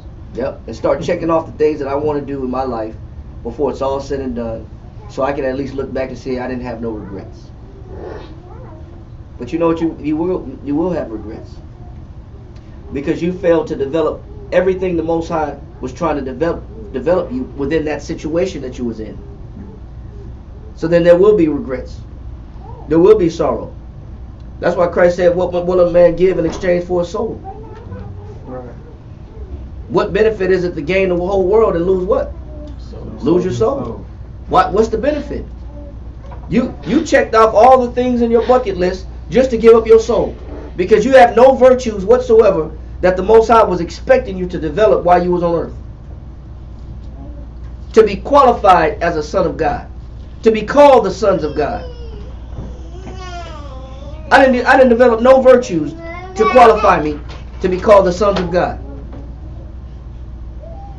So he says in verse 4, read it one more time. Verse 4, but let patience have her perfect work, that you may be perfect and entire. Entire means sound or whole. So you're not double-minded. You're not a double-minded person. Some days you believe, some days you don't. Some days your faith strong, some days your faith weak. Some days you want to quit, you want to leave, you want to stay. That's what it means to be broken, to not be entire. Your mind is all over the place. There's no stability and consistency in your thoughts. Finish that? Wanting nothing. Wanting what? Nothing. So then I can have the patience of Job. Then I can have the confidence of Paul. Then I can have the joy that Christ suffered, knowing that he was going to suffer, but still not let it change his disposition. Then I can pick up these attributes. Go to 1 Peter chapter 1, start at verse 6. 1 Peter chapter 1 and verse 6. Wherein ye greatly rejoice, though now for a season. It says, wherein ye greatly rejoice. Though now for a season. Go ahead. If need be, ye are in heaviness. It says, although right now you may be in what? Heaviness. So when you're in a situation that's causing you heaviness, you're still supposed to rejoice. How do you do that? Through manifold temptations. Through manifold temptations, through a variety of tests that the Most High is putting you through. How do you rejoice through heaviness of manifold temptations? Anybody? How do you do that? Patience. Patience. What else? Word experience. It says, the just shall live by faith, right? And not by sight, right? In Romans, what is that, 3 and 24? It says, faith is what? How do we get faith? Cometh by what? By hearing. By hearing. Get the Hear by scripture. the word of the Most High. Is that 3 and 24? I think so. What is that? 3 and 24, being justified freely by his grace. Faith coming by hearing. What's that, 24, 25? What is that? Is it Hebrews? No, not Hebrews. Not Hebrews. It's got to be Romans. 7, 24? It's Romans 10 and 17. Romans 10 and 17. Read that. Read that. Romans 10 and verse 17. So then, faith cometh by hearing. Somebody get Psalm 119 real quick. It says, so their faith coming by what? Hearing. It says, so how do you increase your faith when you're in the midst of heaviness and many manifold tribulation? Hearing. You got to hear more what? What else? And by hearing the word of the Most High. You need more of the words of the Most High. You need to be preached to more. You need to be reminded more. You need to be exhorted more when your faith gets low. You need to pick up the phone and start making more phone calls. You need somebody to instill their level of fortitude in you.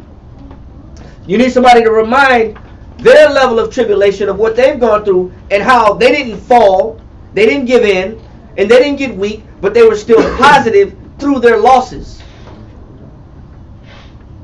Psalms 119, get verse 49. Psalms chapter 119. And you're holding 1 Peter, right, Amiyaki? God. So, yeah. Psalms chapter 119 and verse 49. Read that. Remember the word. It said what? Remember the word. So when you're going through tribulation and you got many manifold tribulation, do you commit suicide? No. You supposed to do what? Remember the word. Do you run and jump ship and skip town? La. Do you give up and abandon your family? La. Or your people? And go for self? What do you do? Remember the word. They said, what do you do? Remember the word. Because when you remember the word, it's adding to your faith. Read on. Unto thy servant. Go ahead. Upon which thou hast caused me to hope. He says, your word caused me to what? To hope. The word of the Most High causes you to increase more hope. Increase in hope. That's why we harp on studying so much. Because the more you study, the more you do what? Hope. The more you increase your hope. The more you gain faith. These words in the Bible are not written for nothing. They're written as testimonies that become active when you put them to use. The Bible comes to life when you actually read it and apply it. See how real the word is. Right. Read. Verse 50.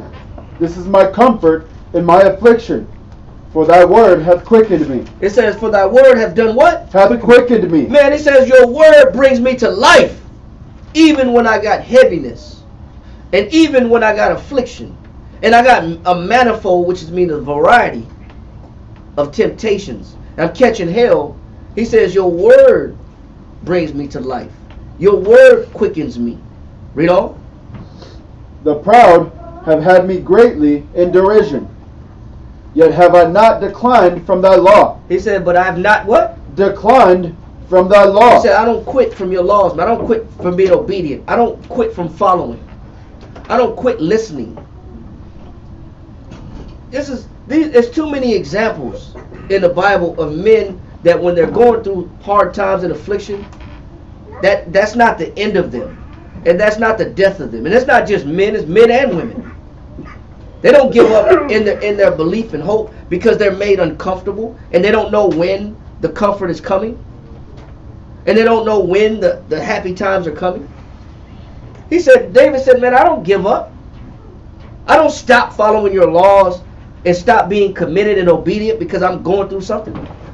This is just a sign that I need to read more, study more. Read on. I remember thy judgments of old, O Lord. He said, I remember the judgments of old, meaning I know how fair the Most High is. I know how equitable the Most High is. I know if I just hold on to my faith and not quit, the Most High will restore me in the end, as an individual and as a nation of people.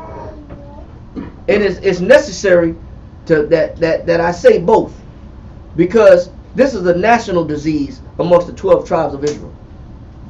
We all want to get high, live life, party, and celebrate good times when things get hard, and then we all want to quit, run, and panic, and go crazy, and produce anarchy and foolishness. Our people, you've seen our people fighting each other already during the damn corona epidemic or pandemic. In the onset of that, when there was no groceries, people in there fighting, banging each other's heads in. Because what? They didn't have enough food. Because they didn't have enough. We watched our people do that. Fighting in the toilet paper aisle. Banging each other's head in for toilet paper. Giving each other a boo-bop. Got that from Amiyati. He explained it later. Ask him to explain it later when he teaches me. Giving each other a boo-bop. Because, you know what? As if toilet paper has always been around. You act like toilet paper is something that is a necessity of life. Everybody ain't always had toilet paper. Charmin wasn't always around. People had to resort. They had no toilet paper in Vietnam, but they still made it. They don't got toilet paper in the desert, but they still make it and they still function. But our people will go crazy when you take away toilet paper from them. They turn into maniacs. I've said this in class at one time. when all that damn people flooding the stores, all the meat gone, canned good gone, tuna gone, all the water gone. I do recommend prepping for yourself. Yeah. Be wise as serpents, but harmless as doves. Yeah, make sure you got what you need to function. But you don't have to become immoral. You don't have to resort to cannibalism and become immoral, destroying your people because you don't got no faith. I'm killing everybody I see for some toilet paper. It's a real situation. I'm becoming immoral for no toilet paper. You know what the lady in the wheelchair did? The lady in the wheelchair, I saw her sister in the wheelchair. She said, I ain't tripping. She said, you know how we gonna get through this? I said, how we gonna get through it, sister? She said, we gonna work together. I said, how so? She said, they only give a 2 limit item, right? She said, listen, this is what I'm gonna do. I'm gonna buy 2. She was in a wheelchair. She said, I'm gonna go to my car and I'm gonna come back. And then you gonna buy 2. And you gonna go to your car and come back. Then I'm gonna go back, I'm gonna go buy 2. And then I'm gonna go to my car and come back. And then you gonna go buy 2. And then go to your car and come back. I said, show you right. She had game, bitch. She had game. Old lady in the wheelchair. But she had that soldier But you know what? too. She wasn't tripping. She wasn't fighting in the damn aisle for toilet paper. She said, this is how we're going to do it. We're going to work together. Wisdom. Instead of attacking one another like the damn early English damn settlers, you will become animals because you don't know how to feed yourself. So you're going to become an animal. Yeah. You're going to eat each other. Insult your own damn wives and children. Because you don't have no faith. That's what people do who don't have no faith. They become animals. But you know what? It takes a sound mind, and it takes somebody that's been through a lot to say, this is not a reason to panic. This is just a reason to come together even that much more. This is a reason for us to work together and not be strangers. This is how we depend on each other. Because you know what I know? I know that lady was old enough to know what life was like when they didn't even let blacks go in a grocery store. So how did you survive when you weren't even allowed in a damn store because of the color of your skin? What did you do? You leaned on who? You leaned on your people. Somebody got to remind people of what to do in the tragedy. How not to panic. Somebody got to instill faith when tribulation happens. But read on. Verse 53. Horror hath taken hold upon me because of the wicked that forsake thy law. Yeah, because you know what? It is going to become horrible. He said, horror has taken hold of me because of the wicked that forsake thy law. Yeah, these people going to make it hard for us to live. Because they don't even got no damn faith. But our faith be in them. They don't even got no answers. But I'd rather trust them who are going to become natural damn born cannibals in a hardship. Consistently, they've been cannibals. God. But I'm not going to have no faith in the Most High. Read on. What verse you on? Verse 54 now. Go ahead. No, stop right there. That's all I wanted. Go back to where it was at in 1 Peter chapter 1, verse 6. 1 Peter chapter 1, verse 6. Wherein ye greatly rejoice. It says, wherein ye greatly rejoice. Read on. Though now for a season, if need be. It says, now for a season, if need be. Read on. Ye are in heaviness through manifold temptation. Read on. That the trial of your faith. It says, this is only because the Most High is doing what? The trial of your faith. He's testing your faith, man. The Most High always tests every man's faith. You got to recognize what your situation is and why it is set against your comfort. Because the Most High is testing your faith. Why don't you have control over your situation? Because the Most High is testing your faith. Why are you working the way you work? Because the Most High is testing your faith. Why are you having freedoms and liberty that you want so bad? Because the Most High is testing your faith. Why don't you have what you want that you feel like you deserve? Because the Most High is testing your faith. Read on.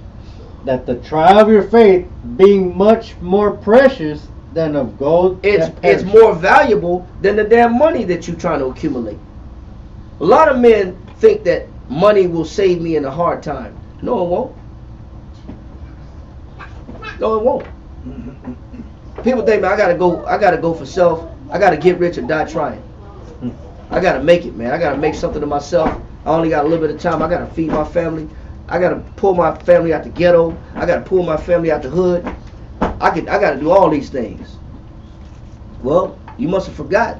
More importantly than getting money, selling dope to your people, extorting your people through robbery and violence, and pimping your own women. There's options. That's what people do that don't have no faith. They resort to that, pimping on each other, extorting one another, jacking one another, robbing one another, tearing each other apart. That's what people with no faith do, and they look at it as their only option. This is the only thing that's all I got. Either you ain't got a jump shot, you don't run a 40 and a 4.2, you don't run a 4.240, you don't got no jump shot, then the only option is a life of crime. That's not true. That's not true. You need to increase your faith. Read on. Or working a damn strip club in a pole, swimming up and down the pole, sliding up and down the pole, touching the roof, coming back down upside down. That's not your only option. You just need more faith. Or prostituting your body. That's not an option. You need more faith. Read. You don't have to compromise who you are because you hitting hard times. That's what people do that don't have no faith. They compromise righteousness because they don't got no faith. Read on.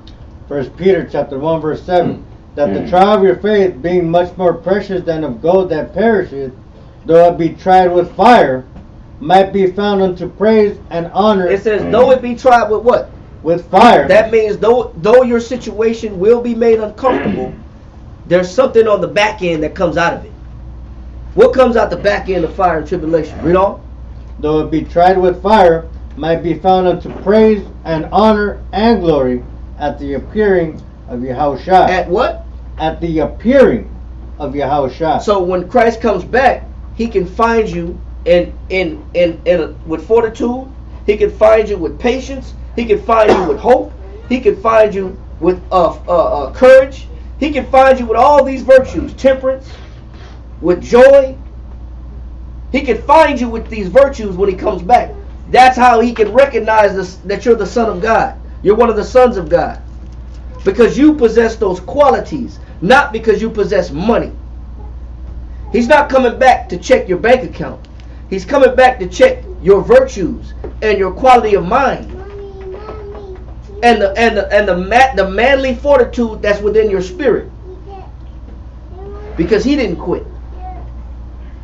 And that's why you don't quit. Because that's the expectation and the state of mind that the Most High in Christ is expecting you to be in when he returns. Not all effeminate and weak and quitting. I want to give up. That's not the mind frame he wants to find you in. Judah chapter 13. What time is it? 10 o'clock? Read that. Judah. No. We got to move forward. We got to move forward. Go to Baruch 4 and 25. Baruch chapter 4 and verse 25. You ready? Yep. Read that. First of all, read Baruch 4 and 4. Baruch chapter 4 and verse 4. It says, O Israel, happy are we. It says, O Israel, happy are you. Go ahead.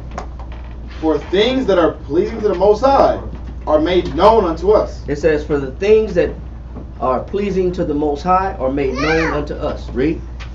Be of good cheer. And that's why you should be what? Be of good cheer. That's why you should always be of good cheer. You should always have a good countenance. You should always have a positive state of mind, regardless of your faith.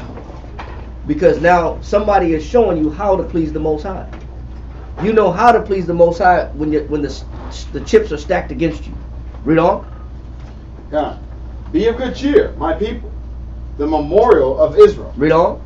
You were sold to the nations. It says you were brought into captivity by the English, the Spanish, the Portuguese, the Italians, the Germans, the Dutch, so on and so forth. These European colonies, these colonists, these imperialists, You were brought into captivity because what? By what? Also, can't forget the Arabs. A lot of brothers claiming that Islam and Muslims. Well, you know, they use that Islam religion to justify your slavery and captivity. So let's put that madness to rest too. Let's not leave them out the equation. They're just as guilty as the Europeans, if not more. They also show the Europeans how to do it. Where to find us at? Because the Europeans didn't know nothing about the new lands. It wasn't until Columbus read about Esdras that he found out that there's people on the other side of the water. It wasn't until the Arabs showed the white man that there's wealth that these Africans are taking trips over to the new areas, and they're doing something overseas. So obviously there's people overseas. It was the Arabs that introduced them to this type of lifestyle that later became known as colonization. They're the ones that introduced it. So we can't leave them out either. He said, but what? He says, you were sold to the nations, not for your destruction. It wasn't for your destruction. 400 years of slavery in America, 500 years of slavery in America has been a lesson. That was a trial. That was a test. Read. But because you moved the Most High to wrath. It says we deserve this punishment because we moved the Most High to wrath. Read on. You were delivered unto the enemies, but you provoked him that made you by sacrificing unto devils. Because we wanted to sacrifice to what? To devils. We wanted Santa Claus in our house, with reindeers on our roof, with Christmas lights on our ceilings, with trees with stars and angels in the living room. We wanted gifts under the tree. We wanted to sing the old Saint Nick. We wanted to put fairies and all these things up on the wall. We want Christmas stockings on the wall, hung up on the wall. We want the traditions of people that serve devils. We want to sacrifice. We want their traditions. We want their food. We want their lifestyle. We want their customs. We want their music. We want their theater. We want to become actors and thespians and artists. And we want to become athletes. We want to play in the Olympics and do their games, their Olympic games. We want to be their athletes. We want to serve devils. When the whole purpose of the damn gymnasium was a damn business deal, exercising naked, and where students would get taught. That's where you become an apprentice at the gymnasium. Yeah, you're gonna be an apprentice, all right. So we want the customs and the traditions of people that serve devils. We want their holidays. We want their food. We want everything that they have to give us. Matter of fact,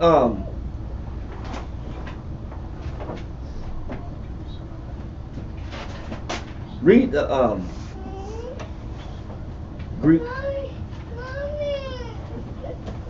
Hold on. Finish that. I don't have it. I don't have it yet in my mind. Rick, go ahead. Finish that. God, Baruch chapter 4 in verse 7. For you provoked him that made you by sacrificing unto devils, and not to the Most High. And not to what? Not to the Most High. Go ahead. Ye have forgotten the everlasting power that brought you up, and ye have grieved Jerusalem and nursed you. So now jump down to verse 25. Verse 25. So now we understand why we've been in captivity and why we've been in the hand of our enemies for the last 400 or 500 years.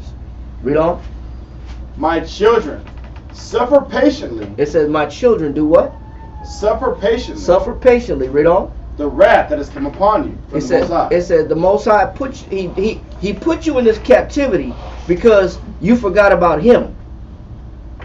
We forced the Most High to bring these nations upon us and destroy us. Read on. For thine enemy hath persecuted thee. It says thy enemy hath persecuted thee. I'm going to go to this book one more time. Last point I'm going to pull out of this book. What did our enemies do to persecute us? I mean, there's more in it, but I'm just going to get to the point of this right here.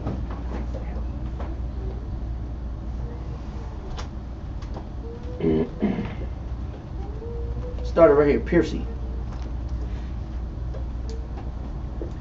the brother of Earl of Northumberland. So obviously these dudes had European class. They were European elite. to be an earl. Go ahead. Piercy, the brother of Earl Northumberland, and the perennial second in command at Jamestown, This is at Jamestown, Virginia, right? takes a group of soldiers up the James a few miles by boat, and then marches inland 3 miles to the principal town of Pasfega. Indian town. Go ahead. They fall upon the town, kill 15 or 16 Indians. As soon as they get there on the village, they get to murdering. He said they killed 15 to 16 Indians. Go ahead. And capture the queen of the tribe and her children. Piercy then has his men burn the houses and cut down their crown growing about the town. The corn. Go ahead. He takes the queen and her children back to his boats and embarks to Jamestown. And he's coming back down the Jamestown River. Go ahead. But his men begin to murmur because the queen and her children were spared. He said, why did you spare this queen and her children? Then even the men with Mr. Piercy started complaining. Why do you got this queen? Why did you spare her and you took her children? Why the hell you got them on our boat? Read on. Piercy thereof obliges them by throwing the children overboard. He said he threw the children overboard and did what? And listening to his men, the early American settlers. It wasn't the Thanksgiving dinner they want you to believe in school. It wasn't peace and harmony between the Pilgrim and the Indian and they were shaking hands. No, it wasn't. What are they doing? What do they do to the early Americans? And shouting out. That means that's Old English, but that means it's shooting out. Their brainies. Well, their brainies is brains. He's talking in Old English. The writer of this book chose to use Old English than to use regular English. He used the words that was written down in their logs. He said we took them. It says and we shouting out their brains. He said it in he wrote it in Old English. But what it means is he threw the little kids, the little Native American kids in the river, and then they started shooting their heads as they came up out of the water, shooting their brains out as they popped back up out the water.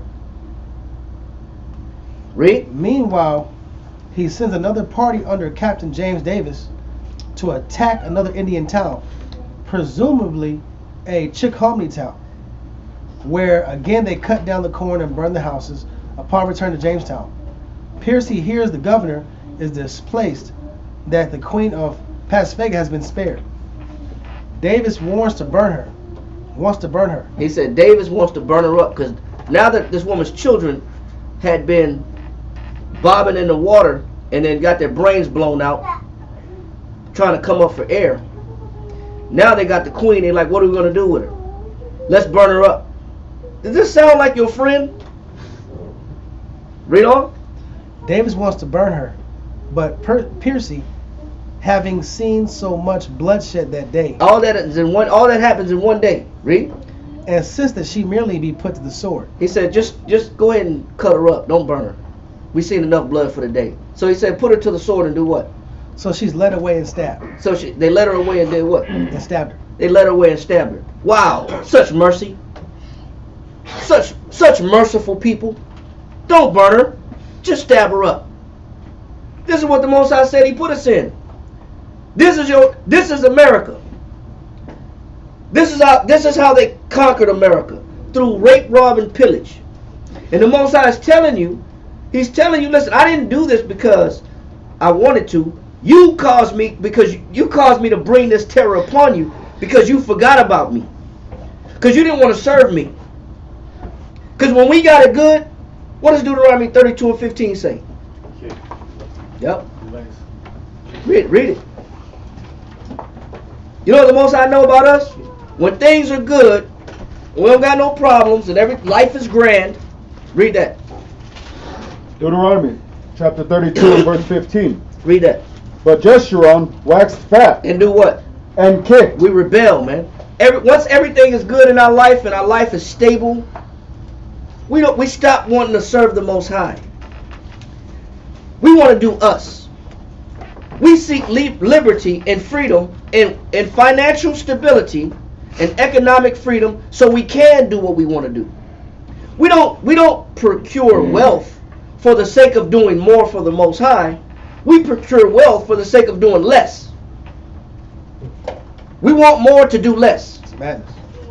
That's why I said Jezreel waxed fat and what? And kids, Read on. thou art waxen fat. He said, but thou art waxing fat. Just like the Most High said, y'all grown dross. You got a lot of impurities in you now. You forgetting about me now. Read on. Thou art grown thick. He said, you growing thick-headed. Meaning nobody can tell you nothing now. You disobedient. You don't listen no more. You want to do what you want to do. When he says thou hast grown thick, he's talking about that mind. Thick in the head. Read on. Thou art covered with fatness. He said, fatness is another sign of what? Slothfulness. Luxury. Abundance. Superfluity. Carelessness. Read on. Then he forsook the Most High. And then you do what? Forsook the Most High. And that's what happens when the Most High makes our lives good. We can't have it good for too long. Because as soon as we get good in our life, we stop wanting to go to work. We started becoming effeminate. We want breaks. We want liberty. We want control. We want freedom. We want choices. Now we want to make decisions. Now we want to come and go as we please. Now we want to tell people what we now I want to tell you what I think. I'm gonna give you a piece of my mind. Now I'm in a position to. We don't accrue wealth for the sake of doing more for the Father and submitting to the Most High. He said, man, we do just the opposite. We go opposite of the Most High. And that's why the Most High said he had to bring this upon us. Let that go. Finish reading that. You got a question, sis? Okay, finish reading that. Baruch to inform, verse 25. My children, suffer patiently the wrath that has come upon you. Damn from the Most right. High. You know what? A lot of people had to see their babies die. A lot of mothers, native, from North, Central, and South America, along with the indigenous peoples that was already here, along with the slaves that was brought over. A lot of mothers cried. A lot of mothers still crying. But he said, endure what? Suffer patiently the wrath that has come upon you from the Most High. For thine enemy hath persecuted thee. It says, for your enemy has persecuted you. That don't sound like a friend, man. Taking your babies and playing duck, duck, goose with your babies. With a pistol in their hand. While they trying to come up for air. They enjoyed it. Yeah. They enjoyed that. Read on. But shortly thou shalt see his destruction. It says, but shortly thou shalt see what? His destruction. A lot of our brothers in prison for merely to no crime whatsoever. Some of them deserve it. Some of them, a lot of brothers in there has been penalized with extensive sentences for frivolous crimes. A slap on the wrist crime. They down there about to legalize marijuana. A lot of brothers doing 10 years under Biden's law, previous laws that he signed in the action. If you found with an ounce, automatic 10 years. But now they're legalizing it. They're not letting them brothers out. Yes, sir. And they own all the dispensaries too. So not only do they put us in prison and give us felony records for it, now you go to the dispensary, it's all Edomite owned. Yep. You know what? Because they want to make sure the quality is good. That's the justification. Well, it's all GMO. That's just so Yeah, that they but the excuse is that we're just doing quality control. Now there's legal, just like cigarettes. Well, no, they own the dispensary. Yeah, just like tobacco. You know what? Since Virginia, one of the greatest tobacco makers in America, that's why people still smoking Salem's, Newports, Virginia Slims. They still smoking them damn cigarettes. The same instruments that the white man used to put your forefathers to punishment and death by labor camps and slave labor until you died, reaping the benefits of your labor. They still in power. They still possess the authority and control over all the tobacco exports. Billionaires since the beginning of the inception of America. But the Most High said, be patient. Learn how to have fortitude. All that's about to change. Read on. God, but shortly thou shalt see his destruction. He said, but shortly, hold on to your faith. Don't quit, don't give up, but you're going to see and witness his destruction. Read on. And shalt tread upon his neck. And you're going to stand on his neck now. Like he stood on your neck. Now you're going to stand on his neck. Read on. My delicate ones have gone rough ways. That's us. He says we're the delicate ones of the Most High. He said we've gone rough ways. We have a rough lifestyle. We make rough choices. Bad ones at that. Read on. And were taken away as a flock caught of the enemies. Go ahead. Be of good comfort. Go ahead. Oh, my children. Read. And cry unto the Lord. And do what? And cry unto the Most High. Read. So when you go through hell and you go through tribulation, what are you supposed to do? Cry to the Most High, not quit. You lean on the Most High that much more within the tribulation. Read. Done. For ye shall be remembered of him that brought these things upon you. Go ahead. For as it was your mind. As it was your mind. Read on. To go astray from the Most High. Read on. So, being returned, seek him 10 times more. So we right now, because we recognize that our lack of obedience to the Most High and to his laws is what got us in a condition where we're under the hand of our enemies, being tormented, even to this day. What are we supposed to be doing at this point right now, in this time? 2022, what should you be doing? Should you be slowing down? Should you be doing less? Should you be seeking comfort? Liberty? Individualism? Isolation? Control? Escape? No, bro. Right now in 2022, now that you know what all this history is about and how you got here and what this whole 400 years was about, you're supposed to be doing 10 times the work, not doing 10 times less. Not quitting. You should be volunteering to do more. But we don't get that, do we? We don't get people like, what can I do to assist the building of the kingdom of the Most High? We don't get people say, hey, how can I offer my services and my labor to rebuilding the kingdom that was stripped from us because we forgot about the Most High? We don't get people trying to do 10 times more. We get people trying to do 10 times less. Trying to make it easy for themselves. This is not the time to make it easy. This is the time that you do more. Matter of fact, 10 times more. Read on. Come, verse 29. For he that hath brought these plagues upon you shall bring you everlasting joy, again with your salvation. He says shall bring everlasting joy, but with what? With your salvation. Read on. Take a good heart. It says take a what? A good heart. That's why you're supposed to have a positive mind at all times. You're supposed to be working on your mind state. You're supposed to be doing 10 times the work, working on a positive mind, building up masculine fortitude, manly fortitude.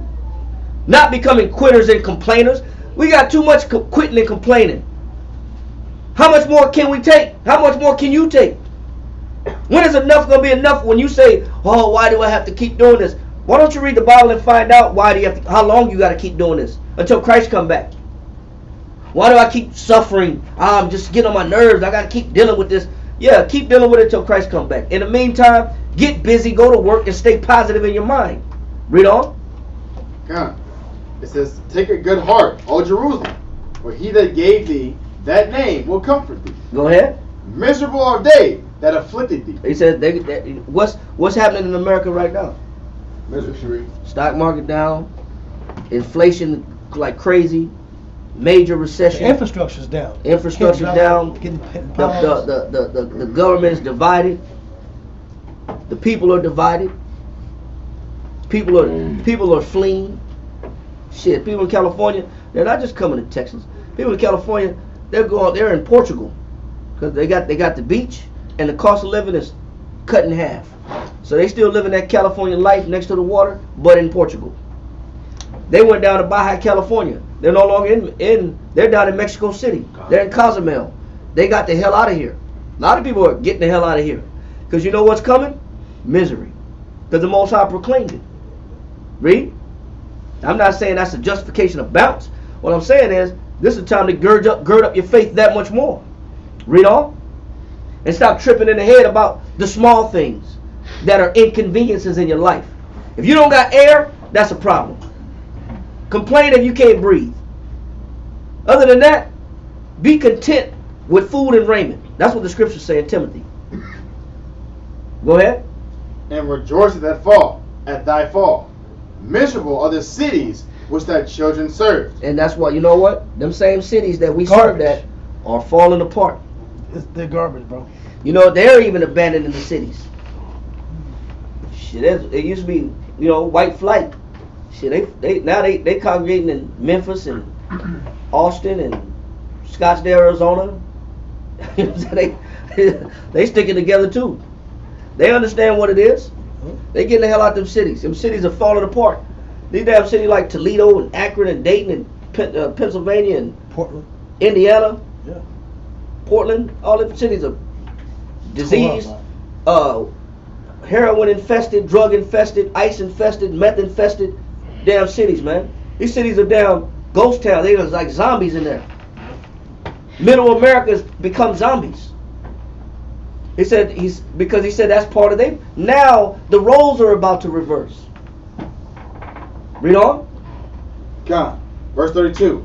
Miserable are the cities which thy children serve. Go ahead. Miserable is she that received thy son. Yeah, America received the children of the Most High in handcuffs and slavery, in punishments, torments. Read on. For as she rejoiced at thy ruin. Yeah, as she rejoiced at thy ruin, enjoyed they said only good Indian is a dead one. A nigger is a 3/5 of a man. As she rejoiced at thy ruin. Read on. And was glad of thy fall, so shall she be grieved for her own desolation. It says, so shall she be grieved with her own desolation. Read on. For I will take away the rejoicing of her great multitude. All the banners, the statues of the once proud Confederate Army, Union Army, all that's being torn down, man, because they were slave masters. Jefferson ain't looked at as the same. They're not looked at as the same, these heroes, American icons and patriarchs of the Constitution. They're not looked at as the same. They're tearing each other down. All the pride and the pomp is coming down. Read on. And her pride shall be turned into mourning. And her pride shall be turned into what? Mourning. And that's what you're watching in England. Because not everybody's crying. You got even English people in England yelling at King Charles. Who voted for you? even the old people is not liking the situation. Read on. Verse 35. For the fire shall come upon her from the everlasting. Read on. Long to endure. Go ahead. And she shall be inhabited of devils for a great time. Read on. 36. O Jerusalem, look about thee toward the east, and behold the joy that cometh unto thee from the Most High. Last verse. Lo, thy sons come, whom thou sentest away. He says the Most High is going to restore us. We're going to come where he sent us from. He's going to bring us back that was scattered around the world. Read on. They come to gather together from the east to the west by the word of the Holy One, rejoicing in the glory of the Most High. So we know what time frame we in. That's the last verse. We know what time frame we in. We know what's coming. We know what to expect. And this is not the time to quit. This is not the time to complain. This is not the time to grow weak, to become effeminate, to murmur or dispute. This is the time to get 10 times as busy as you were before and rejoicing in whatever it is that the Most High got you going through, because he's trying to give you lessons in the midst of the tribulation. Any questions? All right, with that, let's go into the prayer. Imagine we'll point walk down, rise and face the east.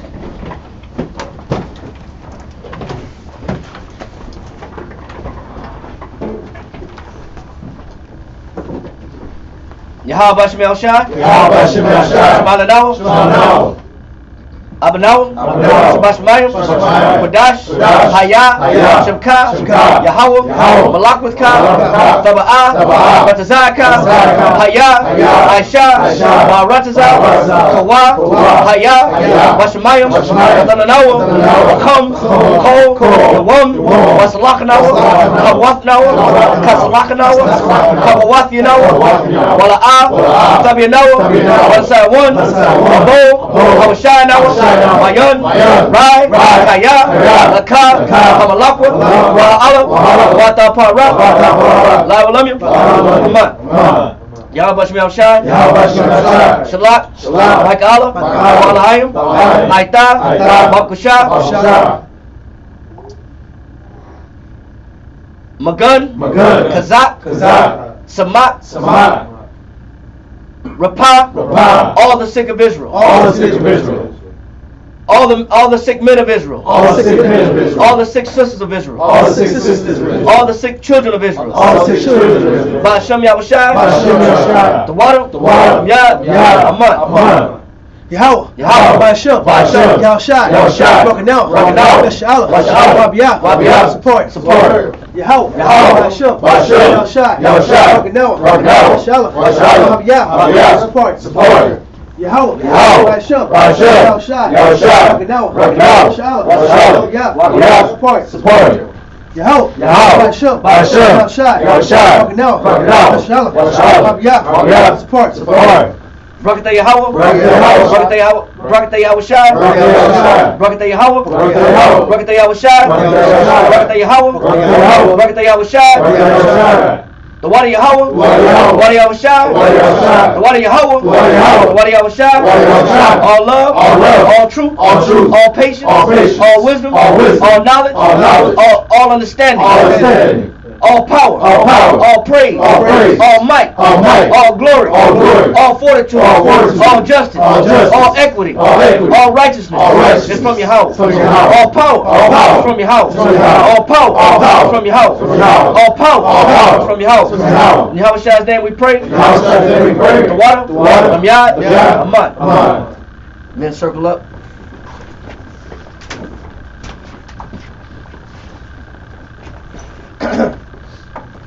Saluting out in the heavenly order, Yahweh, Yahushai, Wokei Hasha'ama, men of Israel, Muslim, Ra,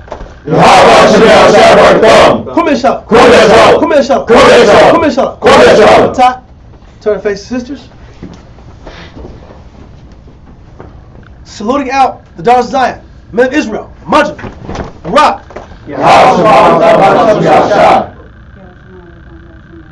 Yahweh, dismissed, fall out.